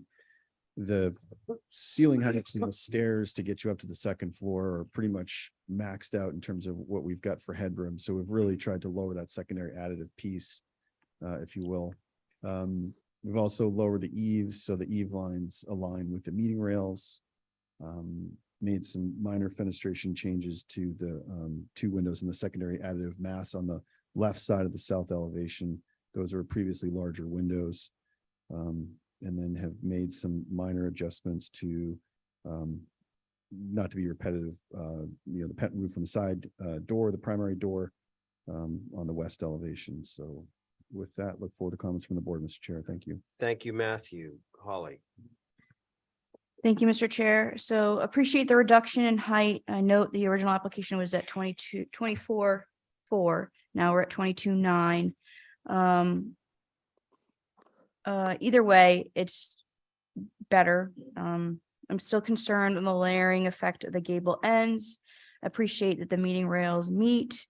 And then I just want to notate that there was a discussion in the motion at the last meeting to go down to 22.6.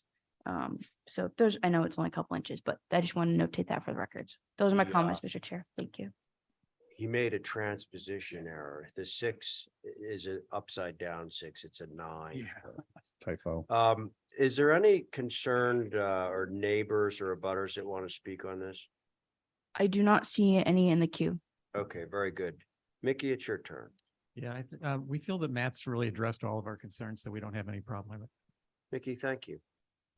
Holly, just, I couldn't hear, what did you say about the gable ends? That it I'm- provides a layering effect, almost like it's unique. And it's atypical. If you look on the gable end, as could okay. you be able to? All right. Yeah, that. Holly.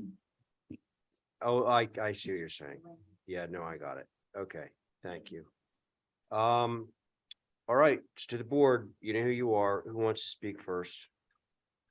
I'll get it going. Thank you. Matt, I appreciate the change in the height. I know we got you down 7 inches the first meeting, 12 inches the second. I'm thinking we might go one more and get a couple more inches out of you. We'll do whatever we need to No, do. I appreciate the change. I understand Holly's comment. I think given the fact that you're going to be viewing this at grade and is going to have a big impact on that west elevation. And in a positive way. And also that it's a kind of a quiet North Star Lane, I think is a dead end, isn't it? So it's kind of a quiet little Yep. space. If this were reversed somehow, well, I won't get into that. Other than that, I think this is approvable. Thank you. Very good. Thank you, Stephen. Who's next? I'll go. Thank you, Diane. I think that it's quite an improvement for starting off before. I think it will fit in there as 6, 4, and 2, and sort of the guest house or whatever. I don't know that multi-pitched roof on the west disturbs me or not. When you see them out after they've faded some length of time, they're not so noticeable. I don't know how you would get all that space into anything but doing that. So I haven't got a good answer for that, but I think that it's come a long way and I appreciate what's been done and the dropping of the roof and going down to the height that we asked. Thank you, Thank you. Diane. Yeah, Oh, thanks, sorry. Diane. You're allowed to thank her too. I don't care. Abby, Abby Camp. I think you're going to see this obliquely from Highland Ave. So I think the front of this, which I guess is that south. I was wondering, did you ever consider doing like a real front door with 2 windows on either side instead of 3 French doors as a, you know, Through you, Mr. Chair, yeah. we considered the west elevation, the front door, Mhm. because it faces North Star. Although again, I think with the fencing and the privet, you're not going to really see it. And we felt that the French doors facing the kind of patio area, are more appropriate. So. Yeah, I think my point is that viewed from Highland, it's going to read as a front door. If anything else, maybe we could reduce those to 2 on the front, two sets of French doors instead of 3 sets. I think it just or if to the right, if those could be windows like your A windows, I think it would look more like I guess my point is that it looks like the front of the building because that's what we're going to see, whether it's not does sort of If here I nor could, there. So anyway, those are my comments. if I could. okay, Abby, Oh, thank you, Val. I have nothing more to add that hasn't been said. Steve made a comment that was interesting, and I was actually thinking that if it could flip and the complicated side would be toward their other lot, but all in all, I think it's an improvement. Okay. I actually think this has come a long way and that it's fine. And the front, if we want to call the south elevation the front because it faces Highland, is behind the garage, which is much closer to Highland. There's actually a pool between the garage and this building. And to Holly's point about the layerings of the west elevation, it's not unlike one of my favorite buildings up there on the cliff called the Three Little Bears, which is like big gable, middle gable, small gable. And the best view of that house, in my opinion, is actually from the back where you see them stacking up. So I kind of find that to be interesting, and it's going to be an enhancement to the architecture. So I'm fine with this the way it is. Would somebody care to make a motion of some kind? Bruce Poor used to build those. I think he did one over in Pine Valley too. I don't think he did this one. No. It had to Bruce's be Poor. Bruce's great grandfather. Yeah. Yeah, I'll make a motion to approve it submitted. Okay, so Stephen has made a motion to approve as submitted. On that motion, Diane, Aye. thank you, Abby, No,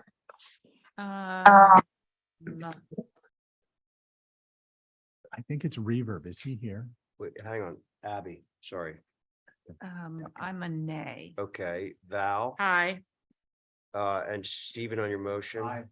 And I'm in favor. So the motion carries 4 in favor, 1 opposed. I just had a thought about the interference. It may be feedback. He may be viewing us and yeah. She has 3 iPads. Oh, yeah, she's got 2. Yeah. So she's getting a feedback Yeah. loop going. That's the problem. Yeah. Okay, so, oh, Matthew, you're still with us at Stone Alley. Board on this one is myself, Stephen, Diane, Abby, and Val, same board. Tell us what you're doing. Oh, we already know what you're doing at Stone Alley, so, but tell us what you've revised at Stone Alley. Okay, thank you, Mr. Chair. So I can start. So we were here before you for some fenestration changes, a request to rebuild the chimney-like kind. I'll start on the west elevation. So we had initially requested moving the existing 6/6 window over about 18 inches. I think universally the board was opposed to that. So we've kept it where it is. We've clouded it just to indicate that it's staying where it is. So hopefully that wasn't confusing, but we're not proposing to move that any longer.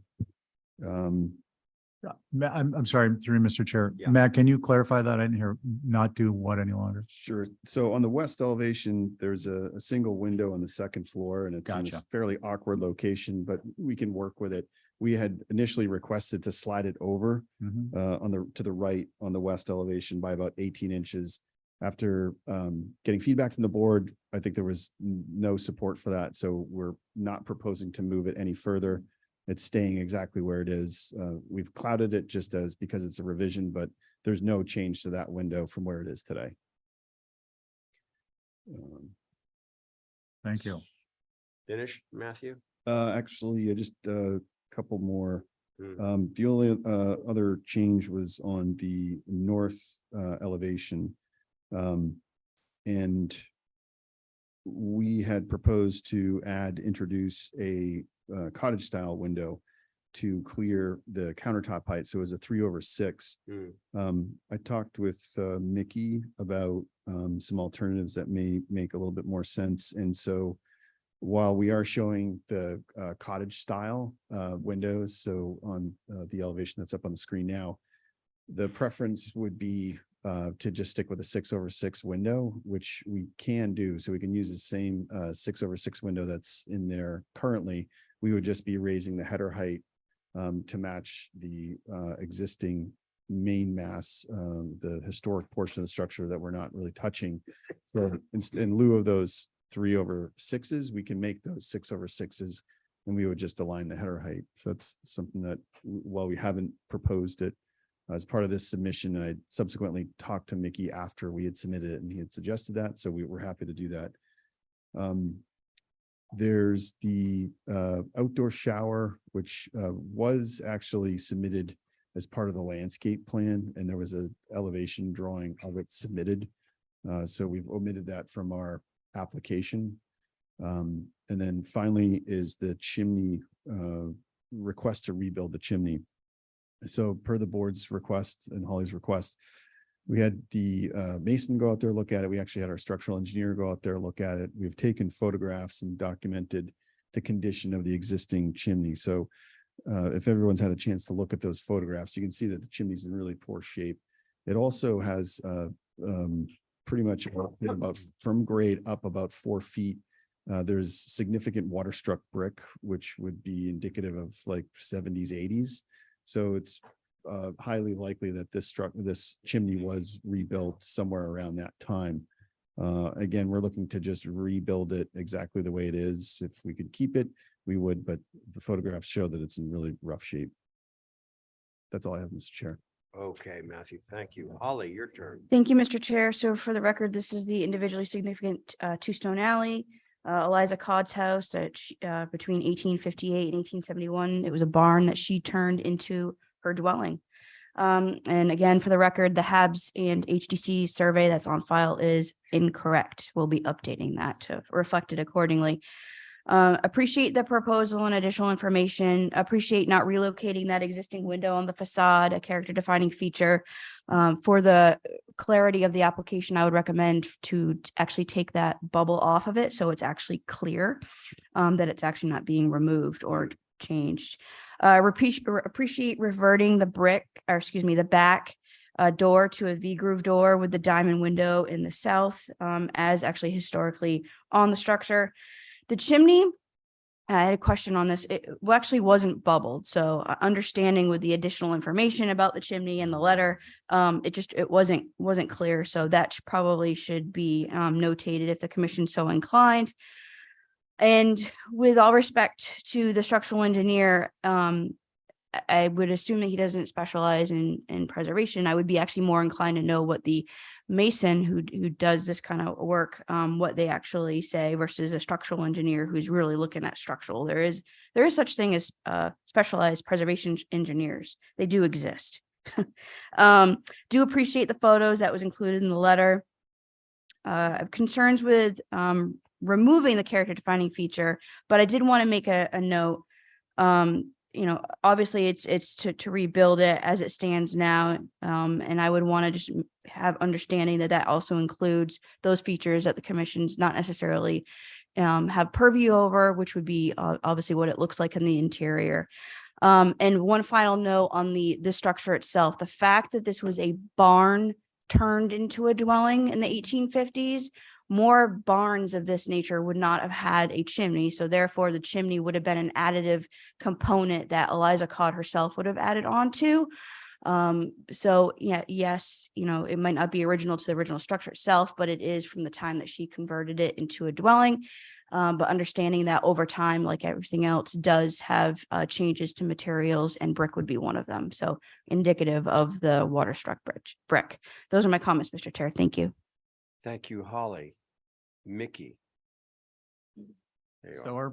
our bigger concern was the 3/6 windows, which Matt seems to have agreed to change to 6/6s. So that's fine with us. The only other comment would be that if they're rebuilding the chimney, that they use matching brick material and also the matching mortar color rather than like Portland cement or something. Thank you. Thank you, Mickey. Okay, does anybody else want to speak on this before I turn it over to the board? Okay, board members, let's hear from you. I'll go. Oh, goodness. Let's see. Val, was that you? Yeah. Okay.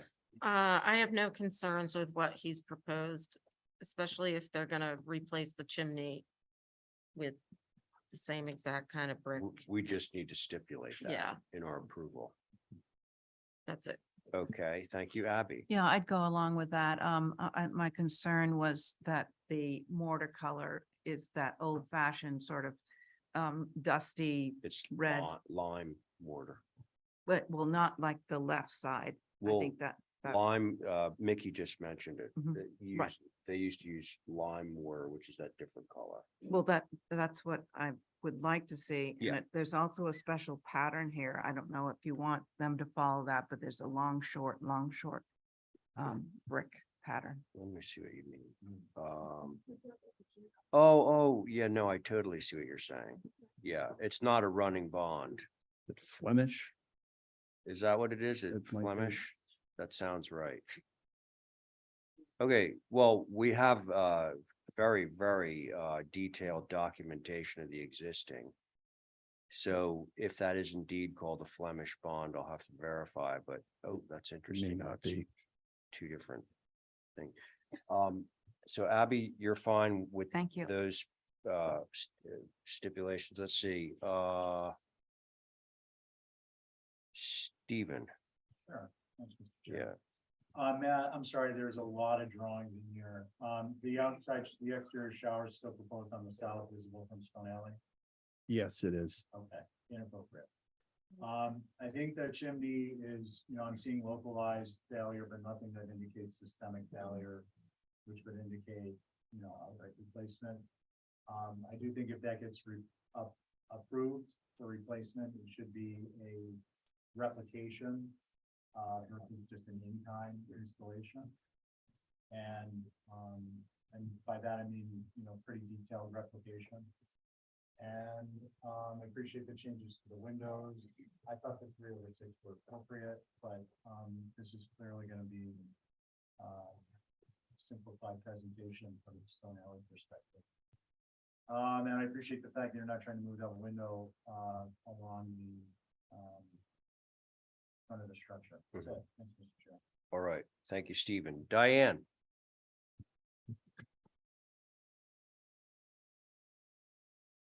Muted?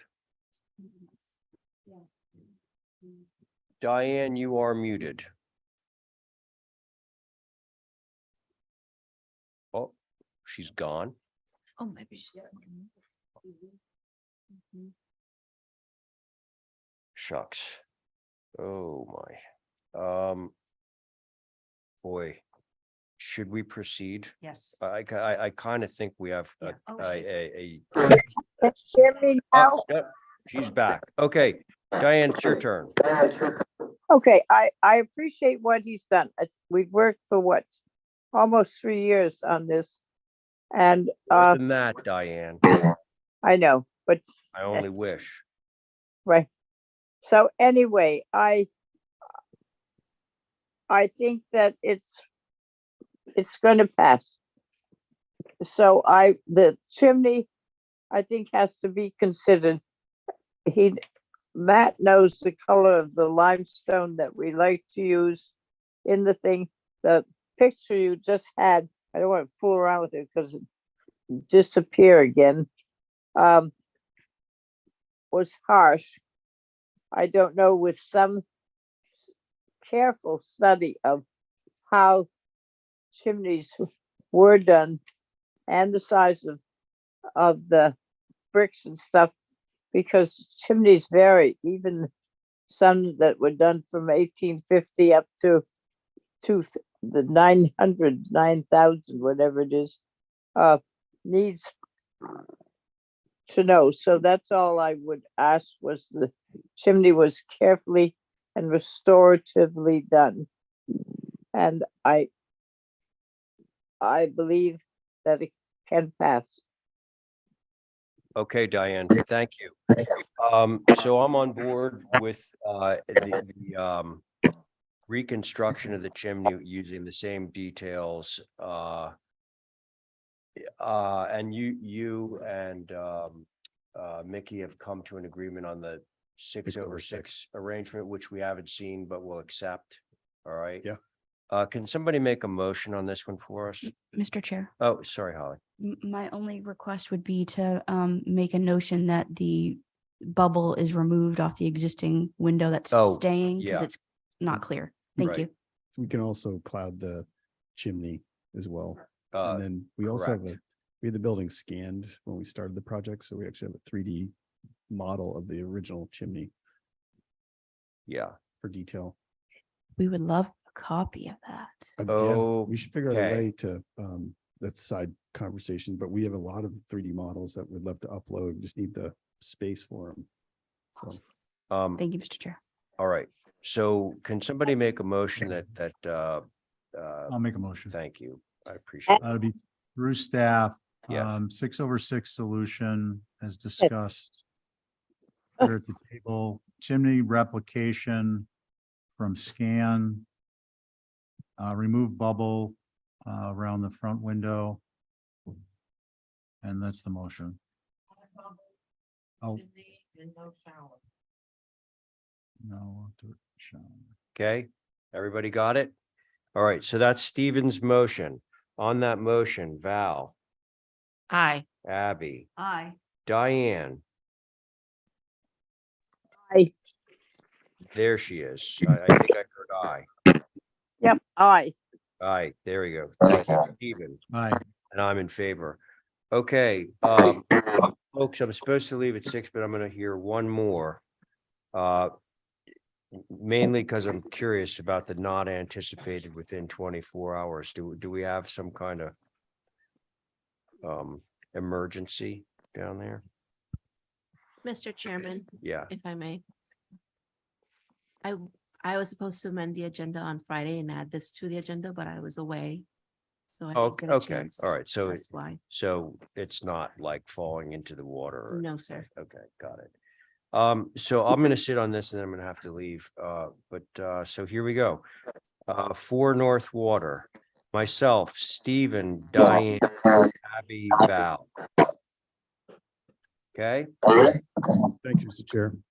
So you've reviewed this prior, and so what our goal here is to take this section of 4 North Water oh, yeah, and relocate it to property Yeah. on Nantucket Road with a house that's from the 1950s. And the intent here is that we're going to keep the structure in its entirety with the modification to the one section where it actually meets the existing structure. The one question that the board had brought up at the last meeting, which is a really great point, was what will 4 North Water look like with this section removed, which we hadn't submitted. And so you should have elevations of what that rear elevation will look like, minus this piece that comes in at this unique angle. I think that's Got it. pretty much it. That's all I have, Mr. Chair. okay, thank you. Holly, Thank you, Mr. Chair. So just to remind the commission that the structure is an individually significant circa 1846, actually built after the Great Fire. Obed Joy House. It was built by Edward F. Easton, who was a housewright, and this is an example of a carpenter classic. Obed Joy was a master mariner who actually owned this structure.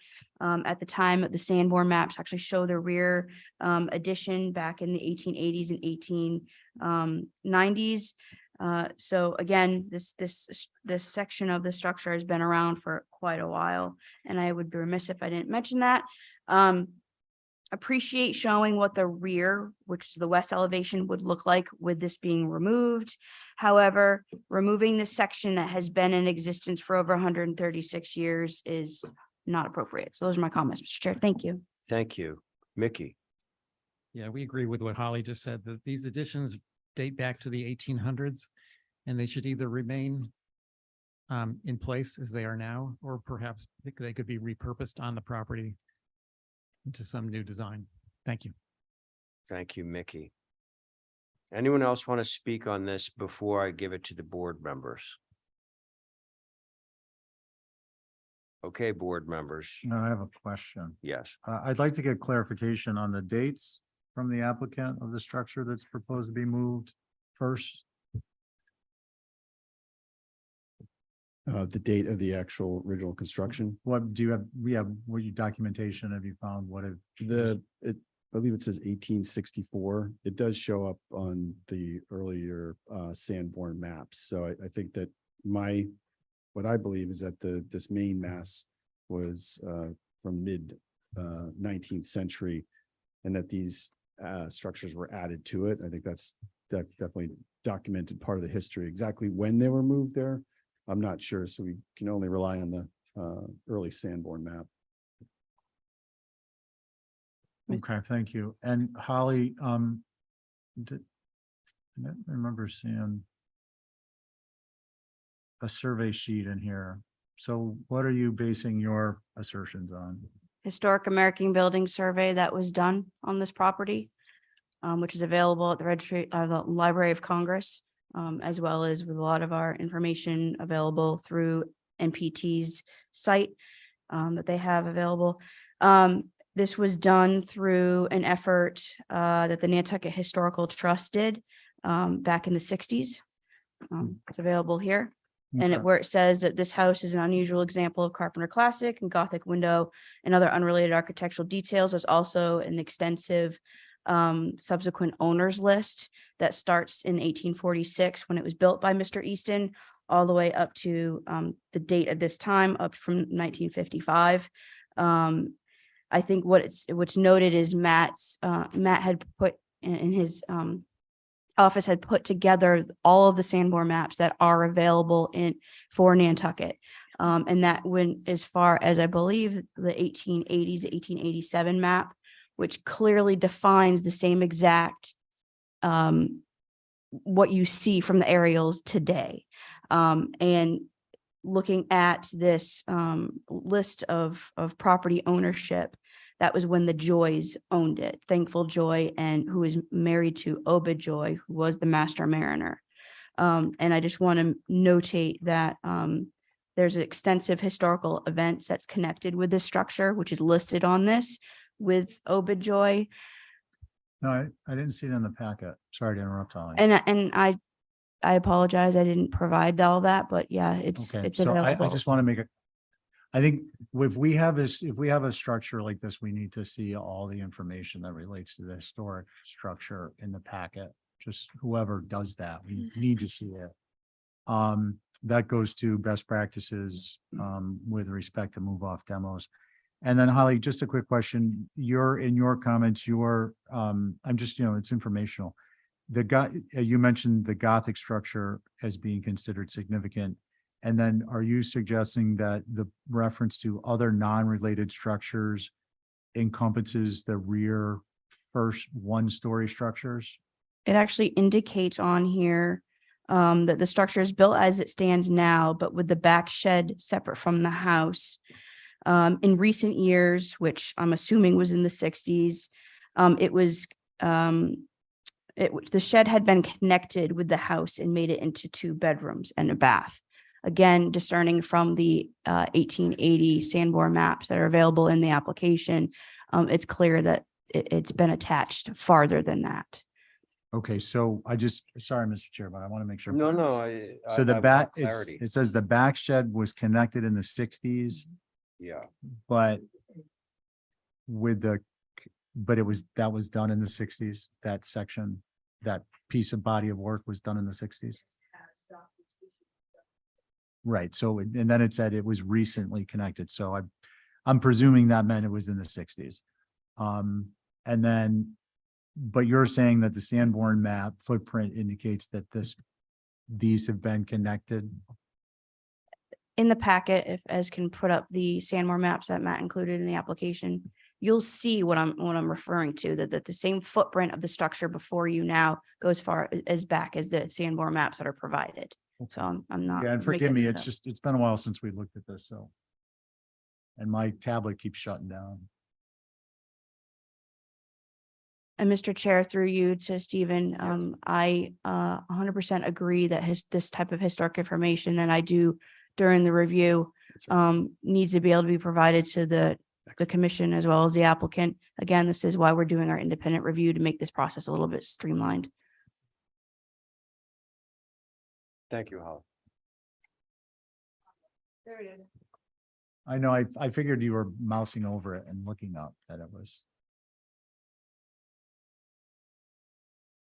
Can you like click right up in there? All snug. Okay, thank you. That answers my questions. Okay, so I would like to hear your opinions now on this proposal. All board members.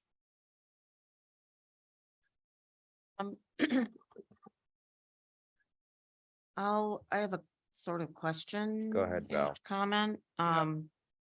I personally would like to read the material that Holly is giving us. Not having had a chance to do that, I feel I'm not making a decision based on all of the information that's available. Okay. On that, how does the rest of the board feel? I'll go. Yes, please. I agree with Val. I will go so far as to say, just to broadcast, that if the individual review on my part pans out the way I think it's gonna, is that I would not support a move of the structure, because it would not meet our criteria under Appendix C for a significant structure.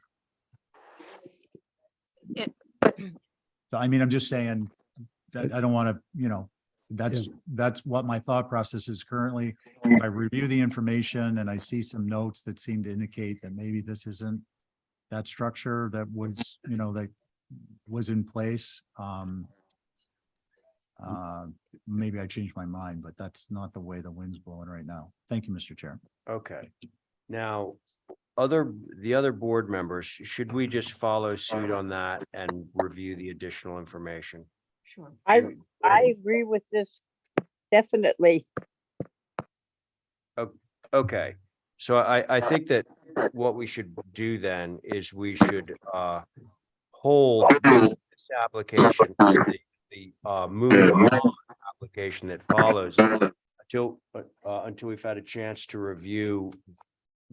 Yes, Matt, did you want to say something? Yeah, I was just gonna say that that's totally fine. So yeah, we've always, known that this structure has been here, not at the original time of the original, main mass, Right. historic portion, but that it was added. And again, our thought here is that by keeping the structure there, we are going to have to alter it we're gonna have to alter it just by nature of correcting things and, whereas the concept of keeping it, in its current condition and moving it to a new location, in my opinion, this is just my opinion, that it's going to be a more authentic preservation of this particular structure that was clearly added on at a date. Now, granted, it was added on, probably sometime the 1880s, somewhere in that range, but just specifically talking from a preservation perspective, I love the idea of keeping the structure in its entirety, and by moving it and keeping it as a residence, which is what it was originally, and again, move to the structure, the fact that it will live on in a different location in its existing form, to me, is a stronger case for preservation, but certainly look Okay. forward to comments from the board after reading it. Thank you. So should we have a motion on the table, please? Motion to hold for additional review of additional information. And that motion would apply obviously to both of these applications, which are a move off and a move on. Right, and just to clarify, that's information provided from staff. through staff. Correct. Okay, so that's Stephen's motion. On Stephen's motion, Val, Aye. Abby, Aye. Diane, Aye. thank you, Stephen, Aye. and I'm in favor. You're gonna take a Thank you 7 very minute much. break. Yeah, and I'm gonna take a longer break Good tonight. for you. All right, so thanks, everyone. Actually, let's make it 8 so we can stretch our legs. Yeah. Where aren't Ubers when it Uh.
Val, you're up.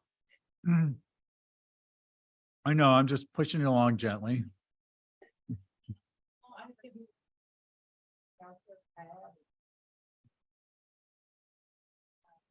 '21 Clifton. All right, so the board's gonna be. I say me first because it's easy to remember in my little checklist. Me, Abby, Diane. Diane, are you there? Carrie and Joe.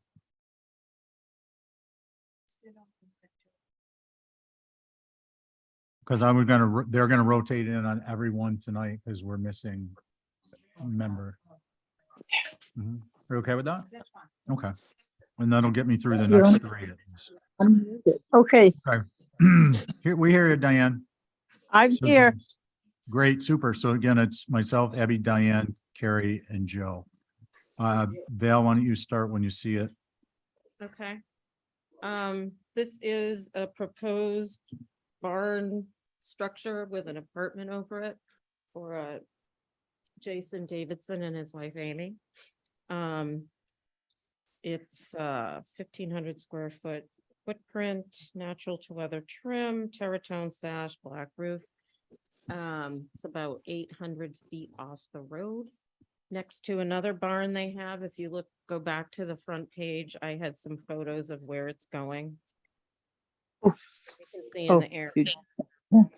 Cleared out. I don't believe this is gonna be visible from anywhere.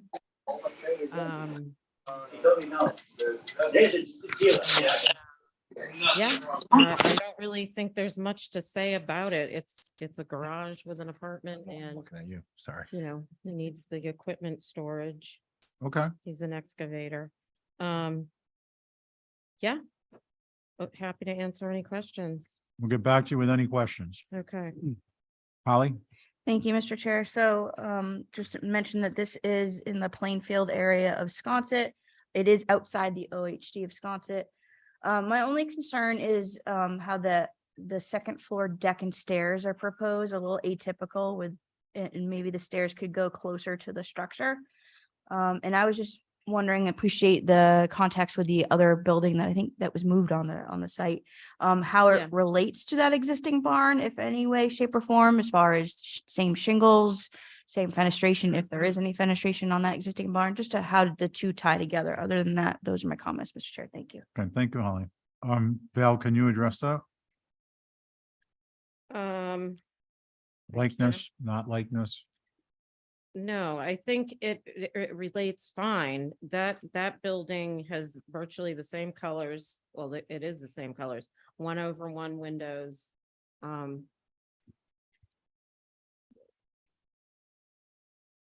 I don't know. Black roof, terratone sash. Yeah, black roof, all Okay. of that. With regard to the stairs, I would agree with you, Holly. I think he has some idea of storage under there, which is why we did them that way. I don't think they're gonna be visible. If anybody has any concerns about that, we could put up some poles, but. Well, why Yeah. don't we get to that and see? Okay, Okay? okay. Um, And maybe Anything from Jason Sconset? and Amy are on Zoom. I don't know. If they want to say anything. okay. Do you see them? No? Okay. Okay, Amy, well- did you want to add anything? You or Jason? Want to say anything, Jason? Jason and I are here. Can you hear us? Yep. Did you want to add anything? Not really. It's just a basic building. We really just don't want mice in our vehicles, which is, no, I mean, sorry, that's, Okay, we're out in the country abutting Sankaty, which is deer country. Having vehicles inside is huge. okay. Well, thank you. We're gonna focus on the architectural details. I think we've got Holly, no one from Sconset, and who would like to begin? Abby, Thanks, Maria, about this. Hmm. So Abby Camp, one is the size and the height. 20, it's almost 30 feet high. It's a single ridge line. There's no additive massing. This is a residential area. It does look like it's in a construction zone, but this is residential, and I think to keep in the context, 1/1s are not appropriate. And I'd like to see something more appropriate for this area. Thank you. Okay, thank you. Can I just get a clarification from you on the site plan, Val, Mm-hmm. before we go on? Can they hear us? Oh, you know what? I apologize. I was looking at the locus and I see a bubble, but I didn't see the structure. Now I see it in the site plan over there. Okay, who'd like to go next? I'll pick someone. Gary? I don't have much to add to what Abby said. I do have the similar concerns because this might be a huge empty construction site now, but you are in a residential neighborhood and there are certain things that, because this is a residence and garage, I think a little bit more could be done to make it a little bit more residential for the future, if not right in this moment. I definitely think 1/1s are not a great idea. And I think a little bit of massing change just for the fact that there's a 50-foot long roof. And that's really so commercial. Okay, thank you, Carrie. Diane? I agree with what everything has been said. I think a 50-foot straight roof, no up, down, or anything is inappropriate. And it is in a residential thing, and it should look like a residential. Whether they want to keep mice out of their cars, it's still part of the landscape that we are responsible for. So I would like, I don't know, I'll go with what everybody's going for, perhaps Abby's suggestions. But I think Carrie's suggestion also is to keep in mind that commercial looking building is in a residential area. Thank you. Okay, thank you, Diane. Joe? I don't have an issue with the massing with a caveat, because I think somebody said the word barn. I think you might have said the word barn. And I think that there are some elements here that could really start to read like a barn, and in particular, I guess the front elevation and certainly the right-hand side. I think if the double hung 1/1s, if the pane sizes, or if they were divided lights, it would start to read more barn-like. I think the garage doors feel fussy when compared to the 1/1s, but maybe they would start to feel more appropriate if you had divided lights on the windows. The other thought was that these garage doors, these three are adjacent to the other two that are there, that maybe they're just solid board doors, just like the other ones, so that there starts to be some language. But I feel like you could tweak some of the fenestration alignments between the first floor and the second floor and start to get more of a barn vernacular rhythm, without popping a cupola on the top of it. The only other thought I had, and this relates to the stair, we had a similar application. Did you look at reversing this entire thing, or so that the stair is actually between this garage structure and the other garage structure versus towards the neighbor? I'm assuming that the living space is set up like this on the second floor so that that deck overlooks some kind of a view or something, but just might be worth taking a look at that. And I think even if the stair were to stay here, some vertical boards or something to capture that corner might help a little. I don't know if hopefully that's helpful. Thanks, Joe. Mhm. I'm in agreement primarily with Joe. I think simplify this more like a barn structure, maybe relocate some of the fenestration. I'm not suggesting it needs to be aligned, but I think it could be modified to pick up the barn vernacular. I agree with the concept of boards under the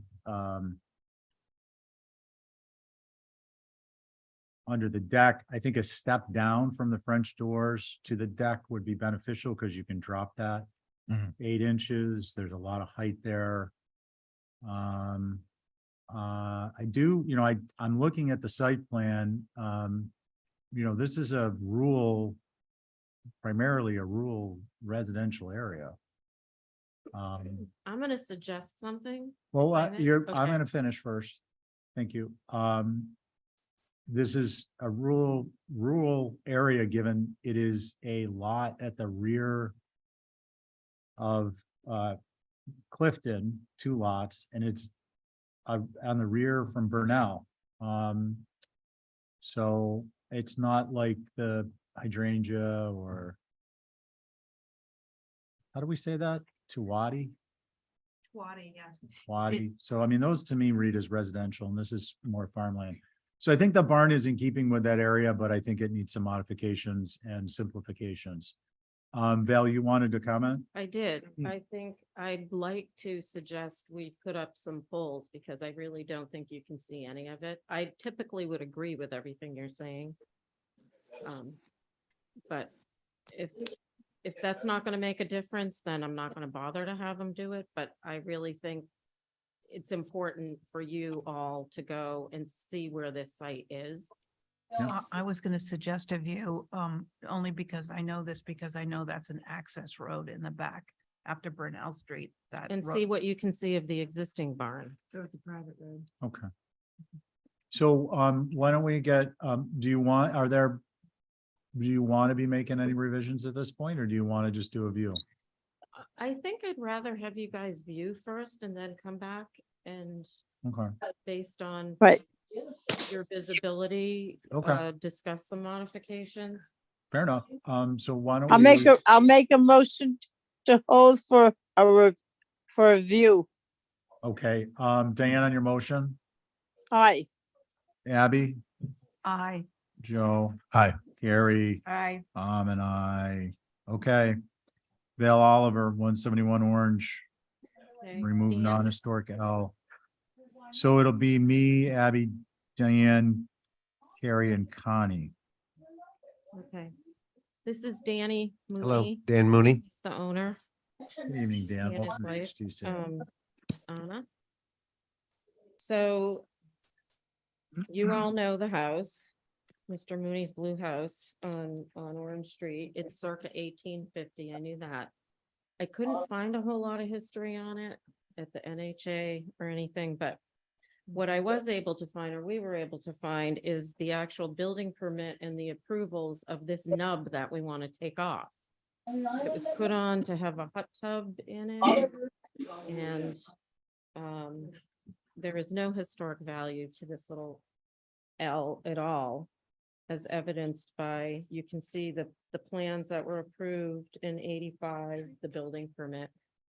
And so that's what we're asking to remove Okay, thank you. and just shingle the wall in. All right, let me see here. 171. Any questions? Any abutters? Did you want to comment on this one? Yeah, thank you, Mr. Chair. Yes, so this is an existing 1850s Greek revival, I believe, and I have not confirmed this with, say, like MPT, but I believe the structure originally was moved here. I don't think it was originally built in this location.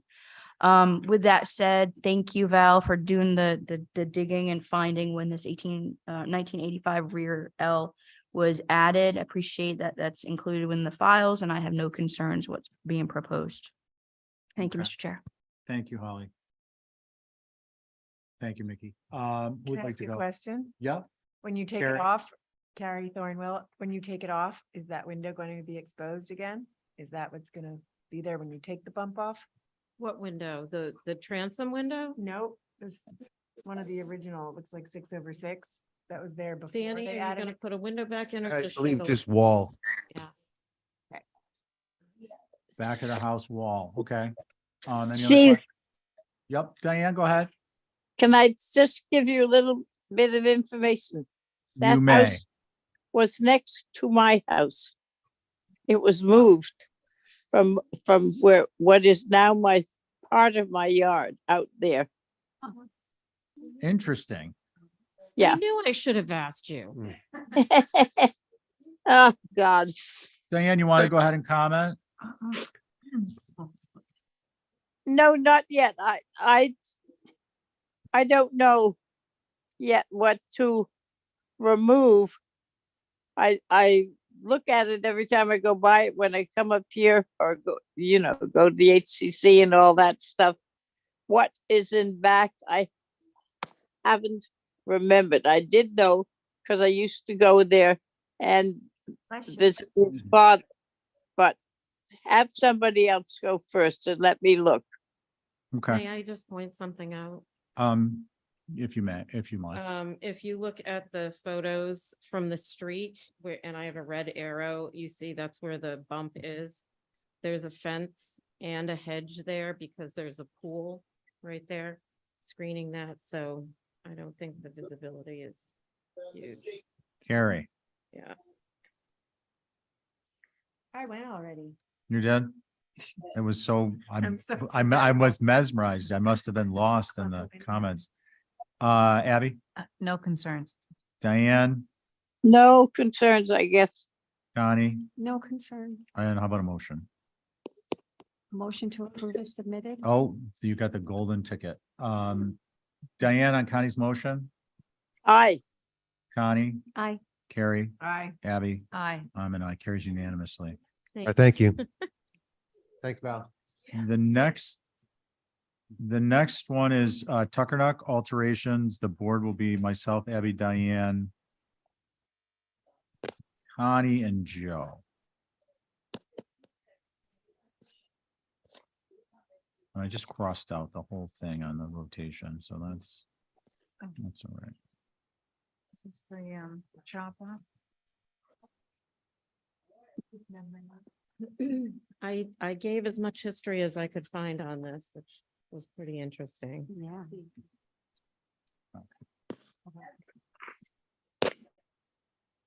You want me to go? Yes, please. Okay. We're Forthwith. proposing some alterations to this existing structure with the historic name Chapel House.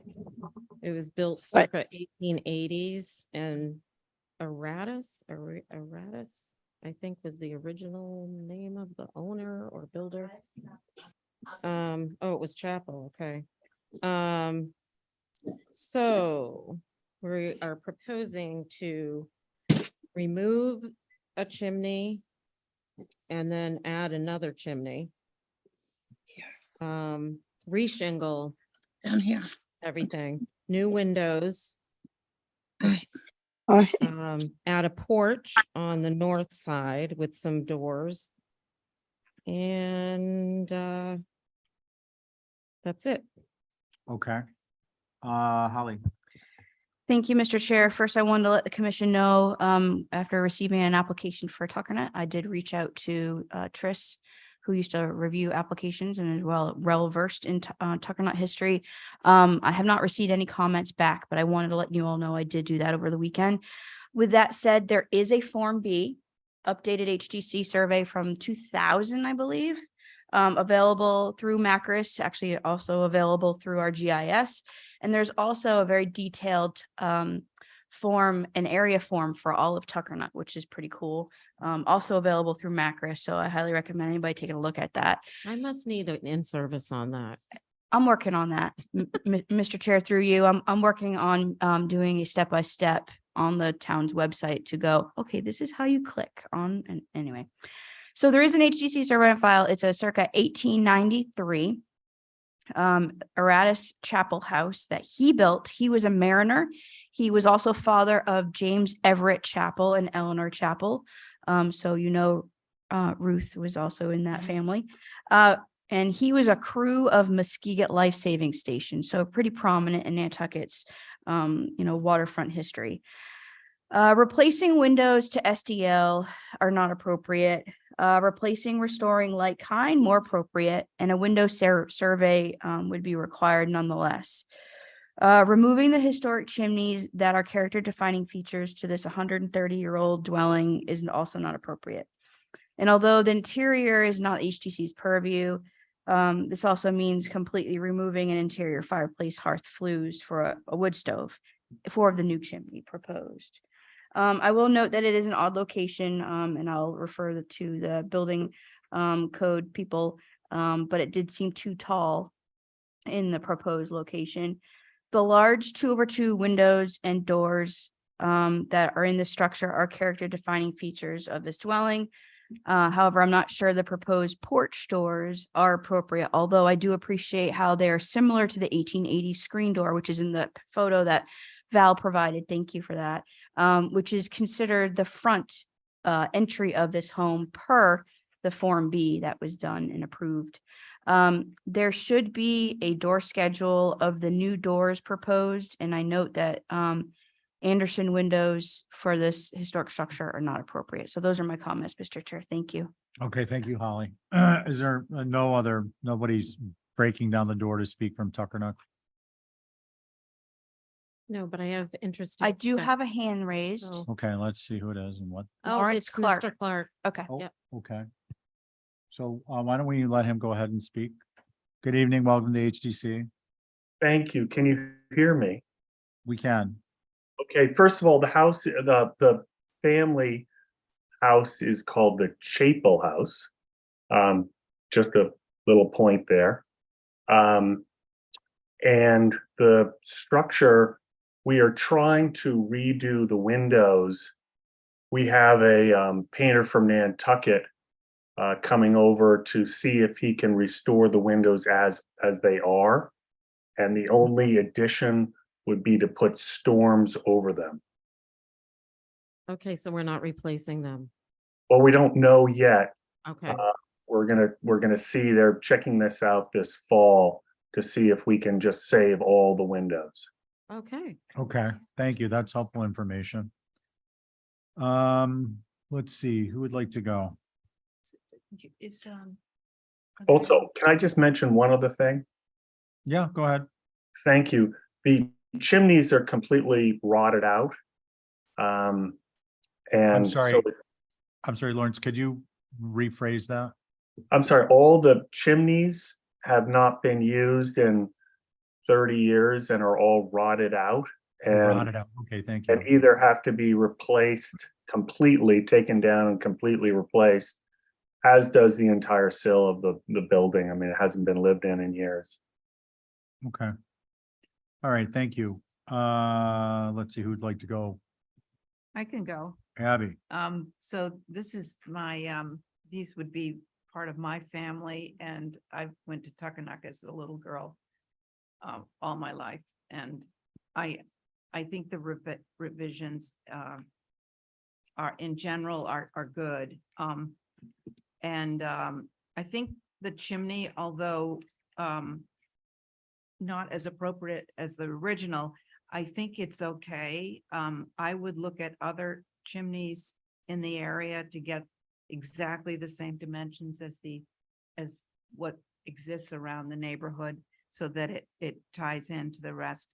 I think the porch is approvable. I think the French doors with the kick panel is good. If they're restoring the windows, I think that's wonderful. And I think the trim is white. Is that right, Val? Yeah. They're keeping white. So I think I covered everything, but yeah, basically And the roof is wood. the roof is wood. Yeah. Yeah, I just think that the chimney in that location is a little bit odd where it's placed, and it's too bad the old one is destined to be demoed. Thank you. Thank you, Abby. Deanne?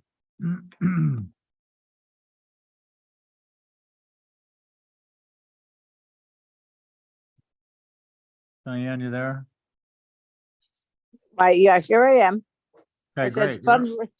funnily enough, my son-in-law, Bruce Holgate, who grew up out there, just was looking at it and said, "Oh, look at that. I used to go to the house right across the street." So it certainly seems to have a long history. And I would like to see the chimney the same as what's coming down. It I don't know how it would look on the, is it interior once it gets up to the roof? Interior, I mean, not up to the roof, down below the roof, is it in interior or exterior? Interior. Okay. So I guess the windows are what existing. I think we're going to use something else than Anderson. I think what they have proposed will fit very well. It doesn't look like it's hardly changed, and it'll work. Thank you. Okay, thank you, Diane. Connie? So I would definitely be in favor of restoring the windows.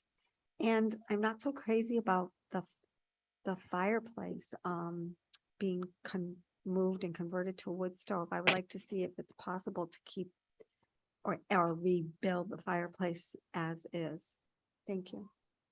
Okay, thank you, Connie.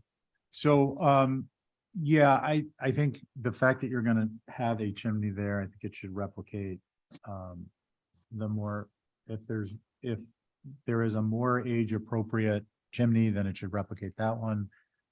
The internals of the wood stove or the fireplace are, I think that's, a nice strong sentiment, but I'm probably not gonna go there. My preference is a wood stove because I have one and I love it. So that's why I wouldn't weigh in on that. The windows, I think, we all agree that the sentiment is that they should be restored if possible. If not, I'd suggest they would go to a Boston sash versus an Anderson. It's going to be more historically correct. I believe, in fact, we recently just approved them in downtown Nantucket. So that would be, I would think, out on Tuckernuck, where you're not going to see this thing from 100 feet away. It would be a nod towards traditional, but having contemporary energy efficiency and so on and so forth.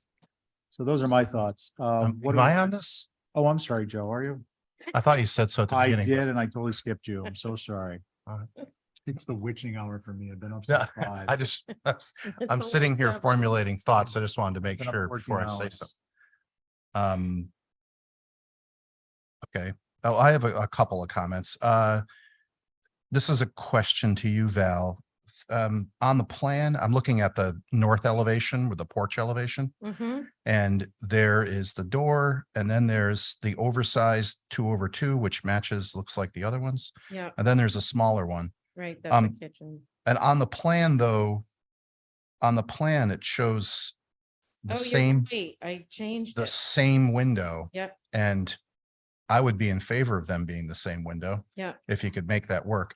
The other thing relative to the porch, and this is just details, but because this house kind of has a Greek revival vibe to it with these really wide corner boards, I think that the porch should come in so that it doesn't overlap those corner boards. And this is detail oriented too, but I think that the posts feel a little bit leggy. yeah. They're just a little smidge skinny compared to the other trim details on it. I think they could get wider. Okay, And I went back and forth on this chimney. I really like it coming out of the ridge in its current location. That said, I feel like the character defining feature of this house is this off-center cupola, which feels sort of chapel-y, even though it's chapel. But I think it's okay relocating it if you replicate the details. But if there was a way to make it work in its current location, I would be a strong supporter. And I share all the comments that everybody's said about the windows and restoring them and having storms sounds good to me. Thank you, Joe. Well worth the wait. Points well taken. What would we like to do? I'll bring back some revisions. It's pretty minor, but Have some we're motion. taking the Anderson off the table Okay, for now, and I'll just bring back the minor revisions and you guys can look at it again. okay. Motion to hold for revisions. On your motion, Aye. Connie, I, Joe. Aye. Diane. And I'm Aye. Okay, Aye. Thank you. We're gonna go to 24 Okay. Pilgrim. Go to it solar. I see Karen's here. Yeah, Joe's called remedially for a view, with a picnic lunch and, perhaps some, martinis. Yeah, Margaritas. really? Wow. Martinis are in order. Um, News. Yeah, they're beautiful houses.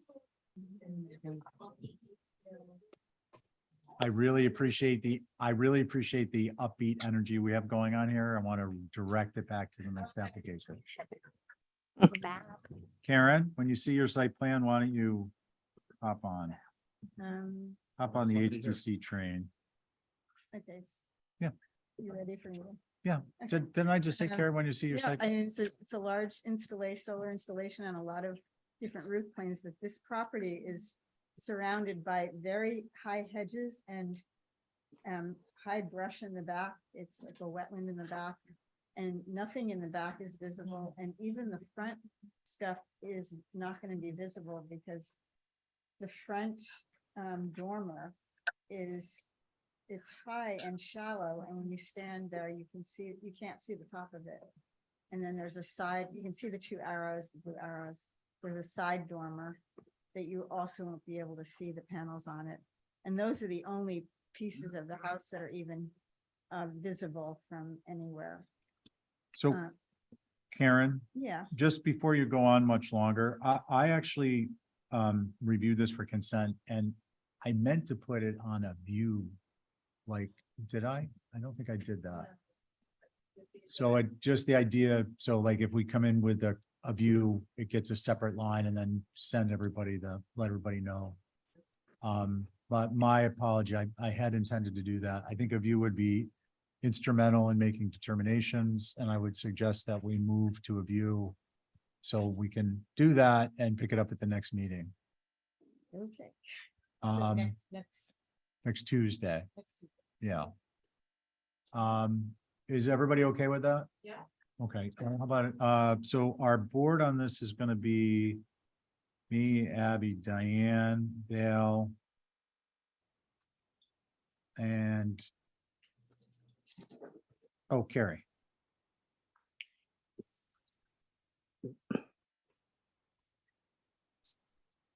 Did you make a motion, Bill? Yeah. Okay, I thought you wanted us to say something, but. No, I'm thanks. sorry. Okay. Motion to have a view and come back next Tuesday. Okay, Abby, Aye. Diane, Aye. Carrie, Aye. and I'm an aye. Okay, Thank you. 20 Pleasant, raised roof and fenestration. Is that? Hey Chuck, good evening. When you see the site plan, go ahead and walk us through. Mr. Chair? Yes, please. I'm gonna sit off this because I'm working on 22. Next So we'll door. pick up Joe and Belle is off. So your board is myself, Abby, Diane, Connie, and Joe. Good to go. Good to go. Great. This is a very prominent historic structure located at 20 Pleasant Street. That primary large mass was the original historic structure built in 1838. There was a significant addition done in 1984. That is the kind of squat lower secondary mass on the front elevation on the right-hand side. And it has these very short windows on the second floor. They're 3/3s that actually sit right on the floor. And the homeowners had a number of trips to the hospital with people that live in those rooms with some concussions and stitches and things like that. So he's asked me to come in with something that raises the roof. So we are looking to elevate that ridge line about 4 feet, lift the plate line about 4 feet. The one historic window that is affected by doing that is the large window in the gable end. And that is an old, very old historic window. It's been there, shows up in some of the NHA photos from way back. The very small 3/3s are Brosco windows that were stuffed in there in the 1984 edition. All of the other windows and every element that we affect are strictly in the 1984 element. Okay. Anything else, Chuck? No, we're trying to change the pitch. That addition was done and it's rather squat. It's kind of a funny proportion with an unusual roof pitch. So we're trying to raise the roof, match the pitches, match the architectural details. The photos kind of show that it was rather clumsily done. And so our rakes and fascias and things like that would match the main house. Okay. All right, Holly? Thank you, Mr. Chair. Yes, so I wanted to mention that there's an extensive NPT history that was done on this structure to circa 1838 Lewis Stuyvesant House. It was built by one of my favorite Nantucket house wrights, John B. Nicholson. Someday I'm going to do a whole thing on him. And I also want to mention this is within our fish lots neighborhood survey work with the CLG. And we do have a draft Form B that is being reviewed currently. And it does mention that the 1.5-story addition to the south elevation was constructed. This gives a date between 1971 and 1985. Definitely, I wouldn't disagree that it would probably had some changes to it. More recent. But I also wanted to point out to the commission that the main block of this structure, which I love that photo, has always had at one point another type of feature where this current addition is, which is a covered porch. Pretty cool. This photo here, which I could pass along, is available at NHA's website. Yeah, right there. Thank you. Is from the 1940s and pretty shingle style-esque, if you ask me. So I just wanted to bring that to the commission's attention because there's always been something in addition to this structure off the main block in this location. The dwelling is originally a federal 5-bay with a Tuscan door surround and evident of the 1910 photo. And at some point before the 1940s, a shingle style porch was added. Then on the southeast porch was converted to what it is now. The proposal to raise the side additive mass by 4 feet, I don't think it is contrary to building with Nantucket in mind and do think it's appropriate. The face stays as is while the eave line continues to be subordinate to the main structure, and I think that's important.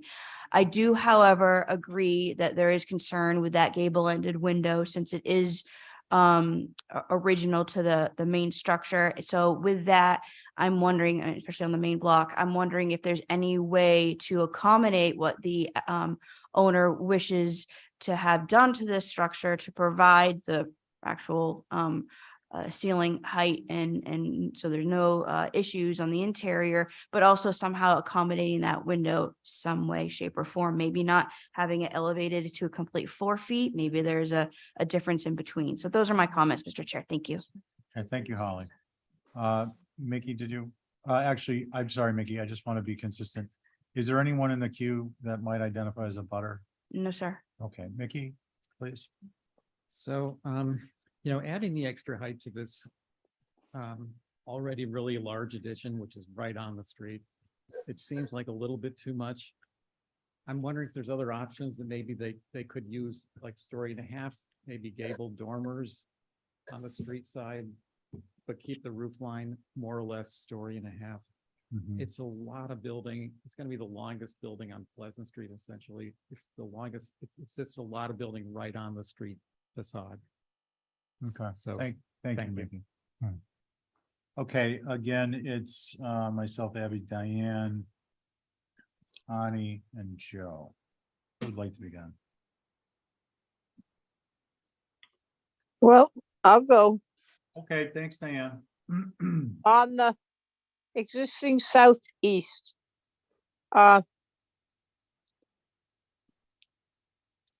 if that roof does not go up, those windows should be on the first gable.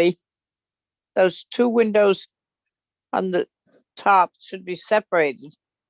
And the windows on the bottom should be moved out, not very far, but enough out so that they are not all pushed together. Diane, Diane, Yes. I'm sorry to interrupt. You're referring to the proposed southeast? Yep, Okay, I just wanted to make sure. that's it. I think their proposal has got too many. I don't think you need 3 windows and keeping those 4 windows below it. I would widen the 2 windows, spread 4 windows out. And I'm not sure if those 2 3/3s are necessary. I don't know what the interior looks like. So I appreciate also the size of the windows, because on this house, I think they look very well. So it's just, I don't think it should go up more if one can come up with some other solution. And changing those windows, I think, would be important. If we change the windows on the right-hand side where the 3/3s were, it makes the facade very busy. And the present facade gives honor to the old building and doesn't make so much of a thing of the right-hand side. That's it. Okay, thank you, Diane. Abby? Yeah, Abby Camp for the minutes. I think the proposed is taking away from the historic main building, and I don't know how to fix that. I think it's drawing more attention to that right-hand side. And I think the scale is right now. Maybe the windows become the same size on the first floor as they are in the main house, and you don't have windows above or something just secondary to that historic, to that historic house, the historic mass. Thank you. Okay, thank you, Abby. Oh, let's see, Connie. I don't mind so much the increase in the height, but I do mind losing that historic window. So I guess I can't have it both ways, and I don't have a solution. Through the chairman, the historic building is being used on the back of the building, so we don't throw it out. It goes onto the back elevation where it fits. It's too tall to fit on that gable. Right. So it is not just going away, it is repurposing it. Okay, Thanks, thank Joe. you. That is. Connie, thank anything you. else? No. thank you. Okay, Joe, I'm not gonna skip you this time. Geez, and I didn't formulate any thoughts. No, I think you don't have a lot to work with on some level, because you're sticking with the footprint of the existing structure. So I actually like the southeast elevation. I think the gable and the gable. I think if even you had this might sound counterintuitive, but if that gable that you're adding were to come up to achieve room to get that existing gable window to be in the top of the secondary mass, I think it might be worth looking at. One thing that occurred to me is that since you're taking this roof off and you're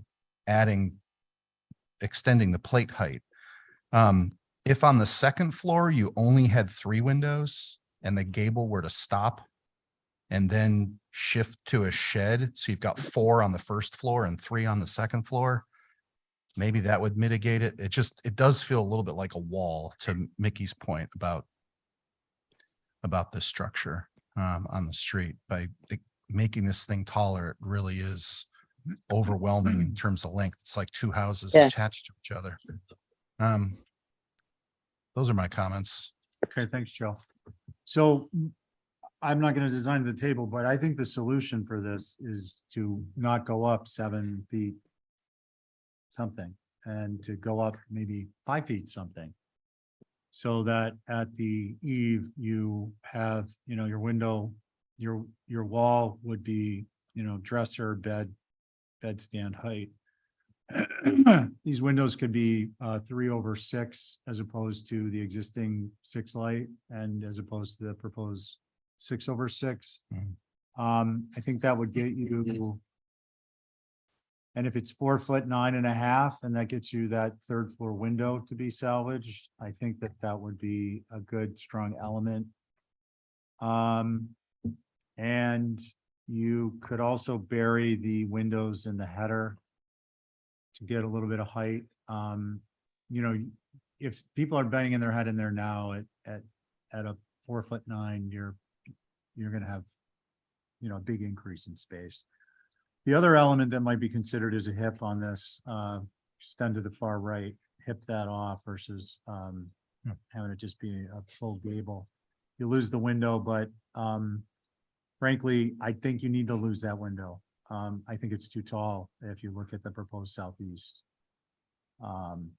So there's an opportunity here, I believe, to increase this space in a functional way without compromising either the existing wing or the primary structure.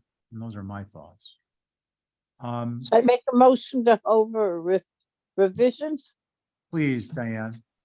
Yes, well, that's my motion. Okay, on your motion, Aye. Abby? I was going to add that there are so many examples of what's happening here with the main mast to the right all over town, and I would have another look at maybe something will pop up that might work for you. Okay, thank you. Connie? Aye. Joe? Aye. And I'm an aye. Thanks, Chuck. It'll be worth the wait. We'll get there. Yeah. Hip side, yeah.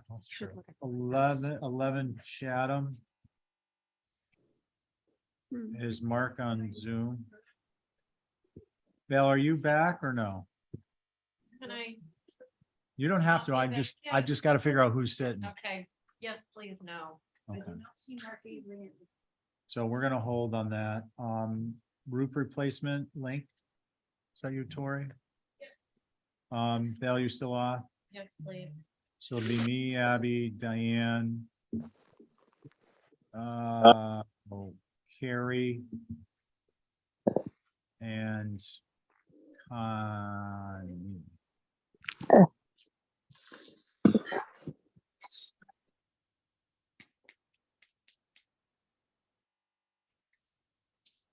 And Tori, when you see your site plan, ladies. Hey, quit distracting staff.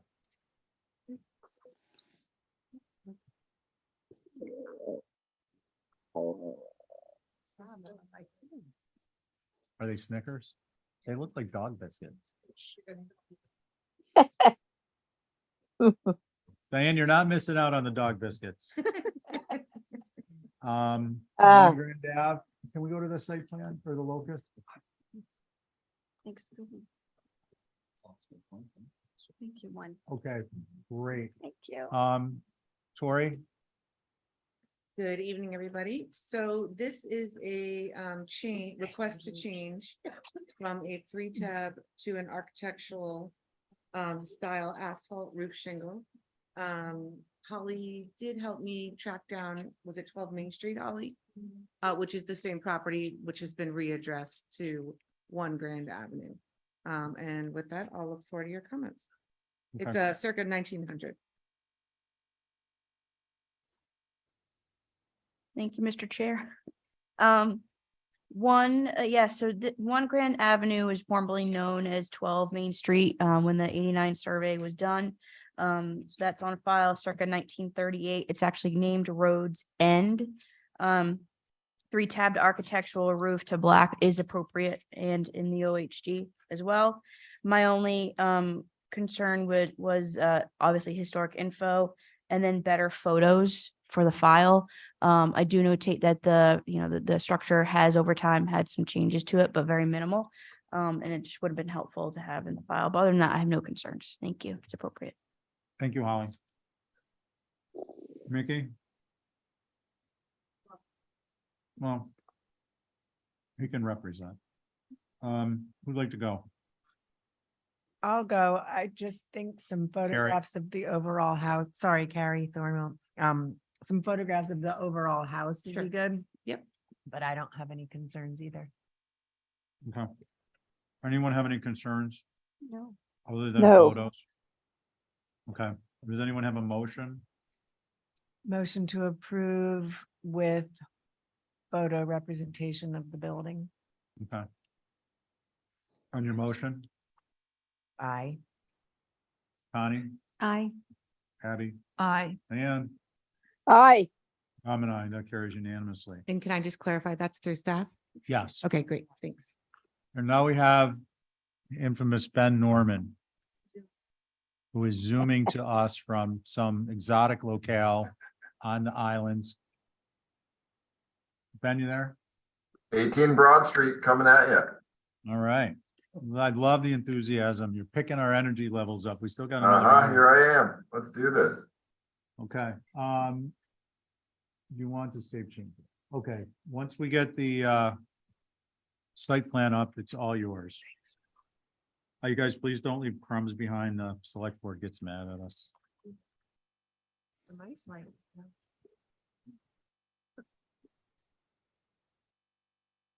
You guys let me know when you're ready. You're ready. All right, so this feels more like a little bit of house cleaning than anything, but you guys approved this house a number of months ago. I neglected to get a driveway approval at that time that accesses the approved garage portion of this. So now I'm desperate to get a curb cut through the DPW, but I need an HCC approval. So here we are. It's 11 feet deep, so essentially a apron, 15 feet wide, Belgian block. Very common on Cornish Street, which is the access to this rear of this property. I included photographs of the back of the existing house. I included photographs of the front of the house that has a Belgian block apron on North Beach Street. Included some pictures of Belgian block apron, nice close up on Cornish. That's an apron, but again, we're required to go 10 feet deep and we only have 11 feet to the garage. So it doesn't really make sense to have a strip of gravel or whatever at the edge there. So hopefully this is an acceptable proposal. Okay, thank you, Ben. Any questions for Ben? Holly? Thank you, Mr. Chair. So you remember that the site had a circa 1930 structure on it, and you all approved a new one to go in its location. That existing dwelling actually is accessed off of North Beach Street, and that will be removed with removal of the existing dwelling and a subsequent building of the new structure. That said, the new driveway off of Cornish Street of 11 by 15 size is fine, but the apron should be reduced in size as much as possible. And that would be consistent with the others in the area and the rest of the driveways that have either shell or pea stone, but having the entire driveway as Belgian block is a little overboard and not appropriate. So those are my comments, Mr. Chair. Thank you. Thank you, Holly. Any abutters? And then anyone in the queue with their hand up? Mickey? We had no concerns. Okay, thank you. Let's see. it will be me, Abby, Diane, Carrie, and Joe. Who'd like to go? Oh, I have a note here from Chuck, shorter persons. Huh? That was design solutions. That shorter persons be up there. Who'd like to go? I can go. Abby. Abby Camp for the, something. Record, thank With you. Historic District Commission. Yes. So I don't know where, so I kind of understand why Ben wants to do the whole thing in Belgian block, because I think at least 3 feet of it are going to be naturally the apron if we allow the Belgian block, and Excuse then me. there's not much left. So it's going to be a very odd shape. So I think it would look more natural to just do the whole thing as proposed. Thank you. Okay, thank you, Abby. Who's next? Ditto. Carrie Thornwell. Carrie. Diane. Yeah, I Okay. I'd go along with it too. Joe. Yeah, I agree. Otherwise, it's gonna look like an apron for scooter parking. Yes, I I- agree. It's gonna be very strange. Hey, Ben, I know we're not on this, but I drive down Cannonberry. I look at 4 Westerwick pretty much 3 or 4 times a week. This south elevation, if you came back with a pent roof over those garage doors, man, you are gonna take away that rocket ship look, and it's gonna be spectacular. I'll just Yeah, mention I would- that. I would love to, but it would hang into the setback. North. Pardon me? I would love to, but it would hang into the setback. Maybe we could talk to somebody about that. Yeah, That yeah. could be an exclusion for architecturally, aesthetically pleasing architecture. Okay, Yeah, I agree. how about a motion on Ben's actual application? Motion to approve. On your motion, Aye. Abby, Diane, Aye. Gary, Aye. Joe. Aye. And I'm an aye. All right. All right, thanks, everybody. Yes. Yeah, we're good. I think we need delivery.com to get some coffee in here though. It's like my crumbs. I don't know if anybody else's arse is dragging, but do we have Steve or someone here for 6 Sandy Drive? Steve's here. All right, Steve. When you see your site plan or a locus or an elevation, launch into it. It'd be best to go to the elevation on the north elevation. Perfect. You're a little tinny. Sorry. What we're doing well, that's the south. On the north elevation is we're taking that previously approved batten door off of the north elevation and moving it to the west elevation so it's not visible from the public way. That's the first change. So if we go to the west elevation.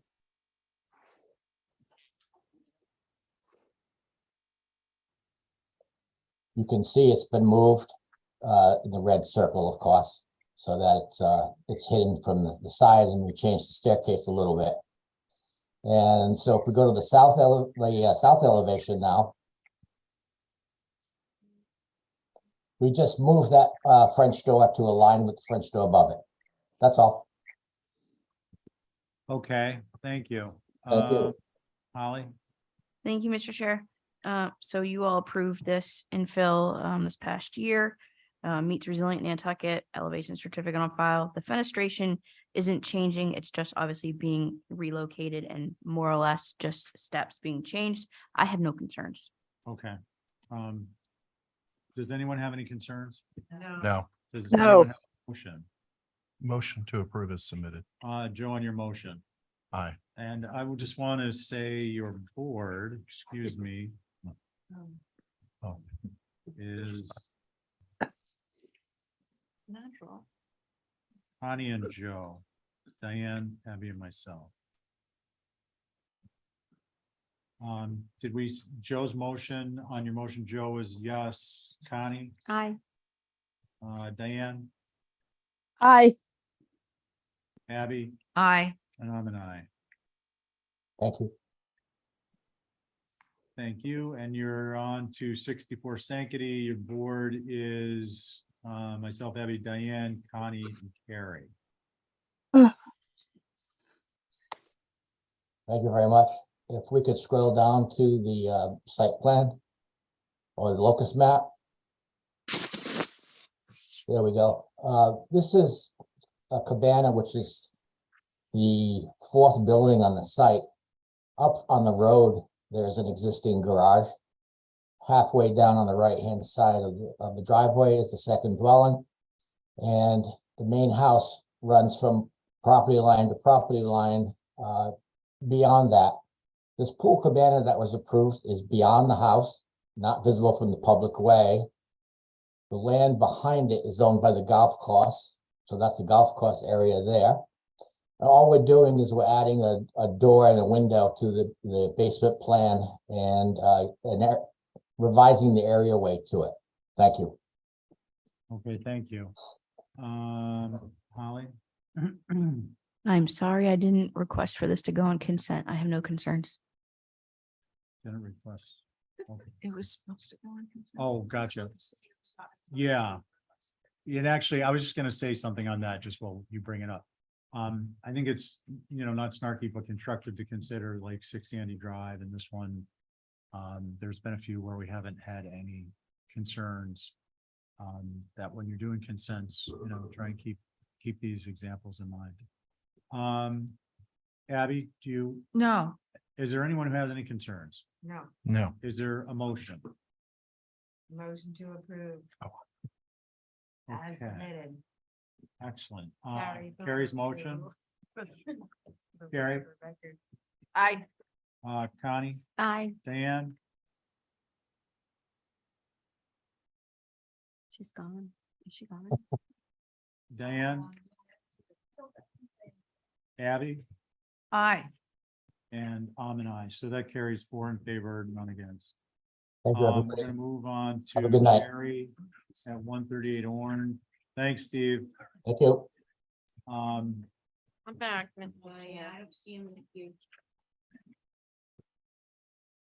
Go. So it'll be me, Abby, Diane, Val, and Joe.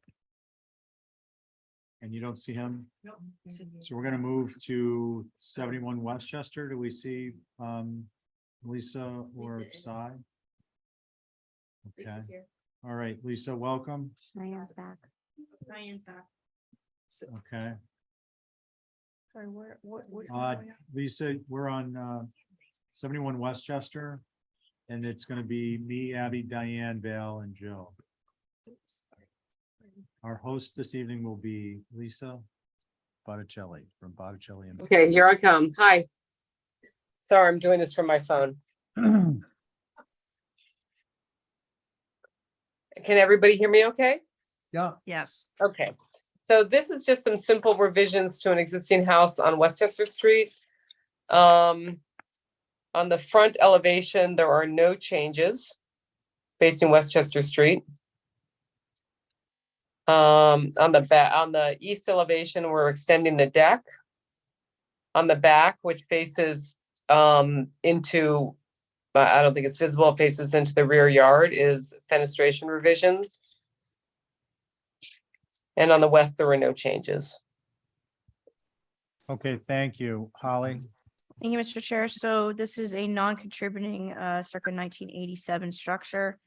The rear and deck, I think are appropriate. Rear dormer changers, much better. And although not seen, the 6-light ganged kitchen window doesn't seem to relate to any other of the pane sizes on the structure. So those are my only comments. Thank you. Okay, thanks, Holly. Nothing. Okay. Well, we still appreciate you sticking around, Mickey. It's nice to have some company. You too, ladies. All right, are there any concerns? No. Okay, so No. again, instructive with respect to consents. How about a motion? Motion to approve is submitted. On your motion, Aye. Joe, Aye. Diane, Aye. Abby, Aye. and an aye. That carries unanimously. 43 Thank Liberty Edition. Okay, so this is another existing structure. Basically what is taking place is if you look at the photos, there's a little gable entry that is being I don't want to say engulfed, but we're pulling that front roof out to incorporate that entry in and making the roof higher by doing that. Okay. And then we're going to be raising the side roof as well, because we're expanding that elevation on the south as well. Although Ray did tell me today that they're not going to be adding the 4 feet there. But I don't want to complicate the application if that confuses everybody. And you know it Yeah, will. I'm sorry, Lisa, can you refer which elevation? On the south, you'll see that the little side, the secondary mass was also being added onto by 4 feet, but that secondary mass is not being added onto anymore. So essentially from the east, you'll have a larger differential between the higher roof and the lower roof, because the lower roof won't be added onto. And from the north, it won't be extended to the right? Now from the north, hold on, let me just look. Is it Sorry. the larger mast that's not being added onto? No, the smaller. Oh, the smaller, okay. So from the west, again, that the right-hand roof will not raise the 12 inches that we're showing. There'll be a larger differential. And then from Right. the north, that dotted line is showing the other mass. It's Gotcha. not visible from that side. Okay, does anyone have any questions on that, just while we're here talking about this? No, and I. Okay. And we didn't establish a board, which is myself, Abby, Diane, Val, and Carrie. And Connie. No.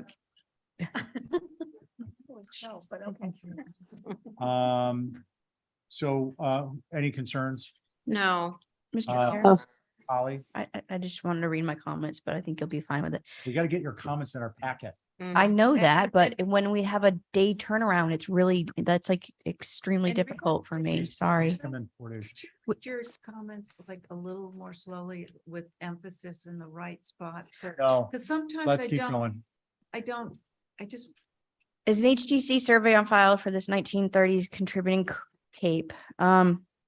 If the small addition was to the rear of this simple cape, I wouldn't have much of a concern, but the addition on the facade for an additional bay on the gable is different, but not appropriate. Note that the front door entry is a newer architectural feature. I believe that was added within the last few years. I think maybe 2007, and Lisa could probably correct me if I'm wrong on that. And removing for the proposed brings the simple cape back.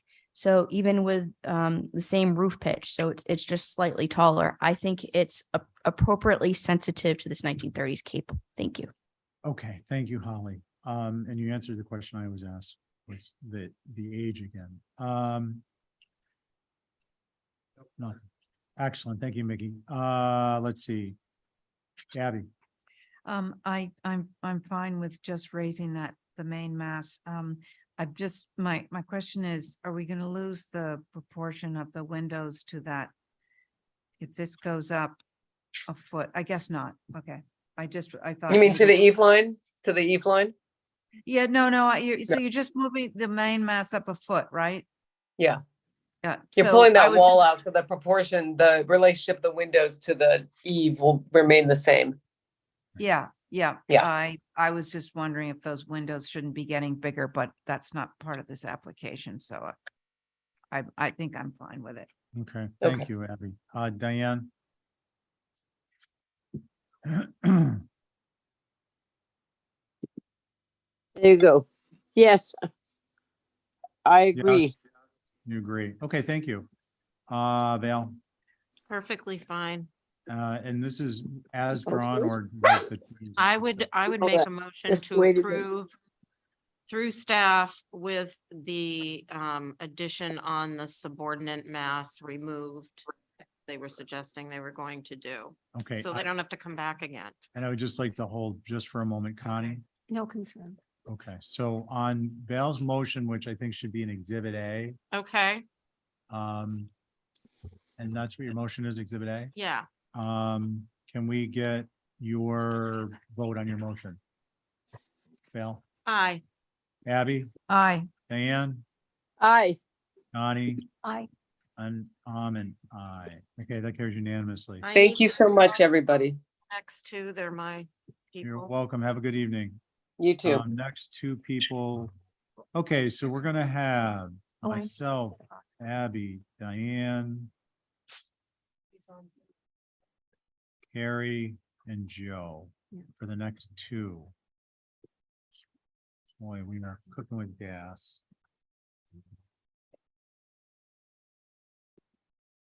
Okay. Do we have Axmart online? Axmart. Oh, it is Act Smart. Yeah. Sorry. I thought I was just being smart. Okay, so we're gonna hold on them. What about Jim Lyden? Get smart. Oh, Get Smart. No, not. Do we have anyone? Who do we have and why don't we go to them and then we'll come back?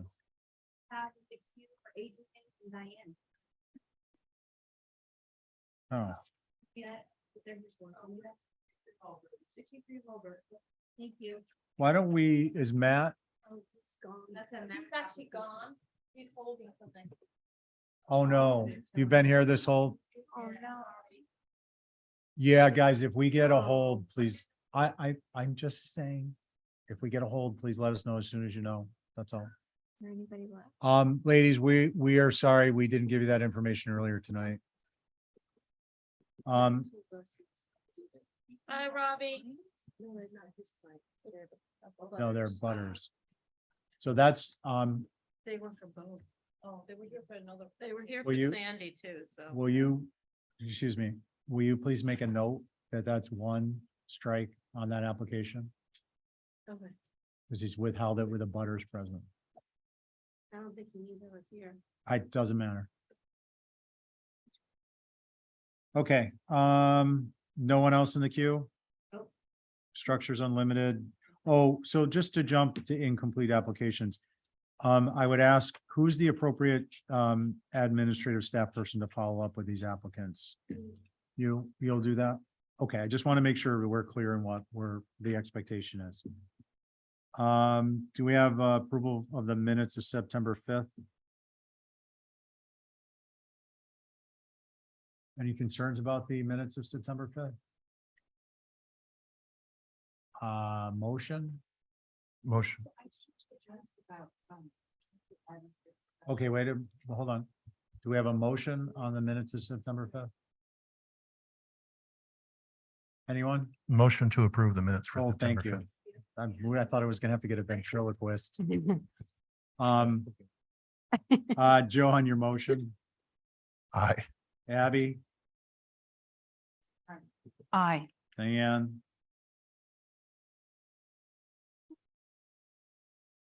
Diane?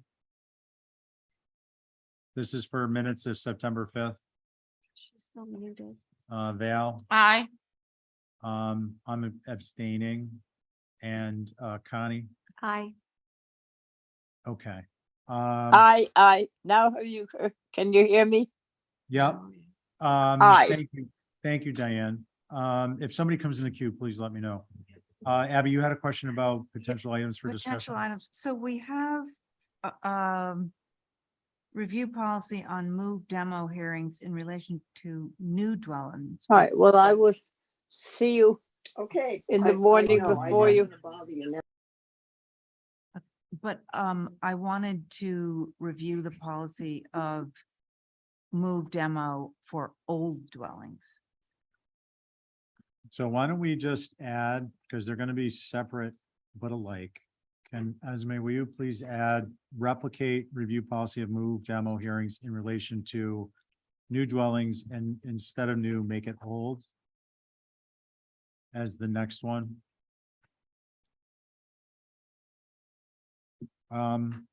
Wasn't there, yeah, we can talk about that when we get to it. There was a discussion we had recently about kind of a novel approach to that. Hardscaping, anything else? Any other comments? Yeah, can I ask you to do something? is talk to Abby or Ezzy and see that I get contacted via Zoom. Yes.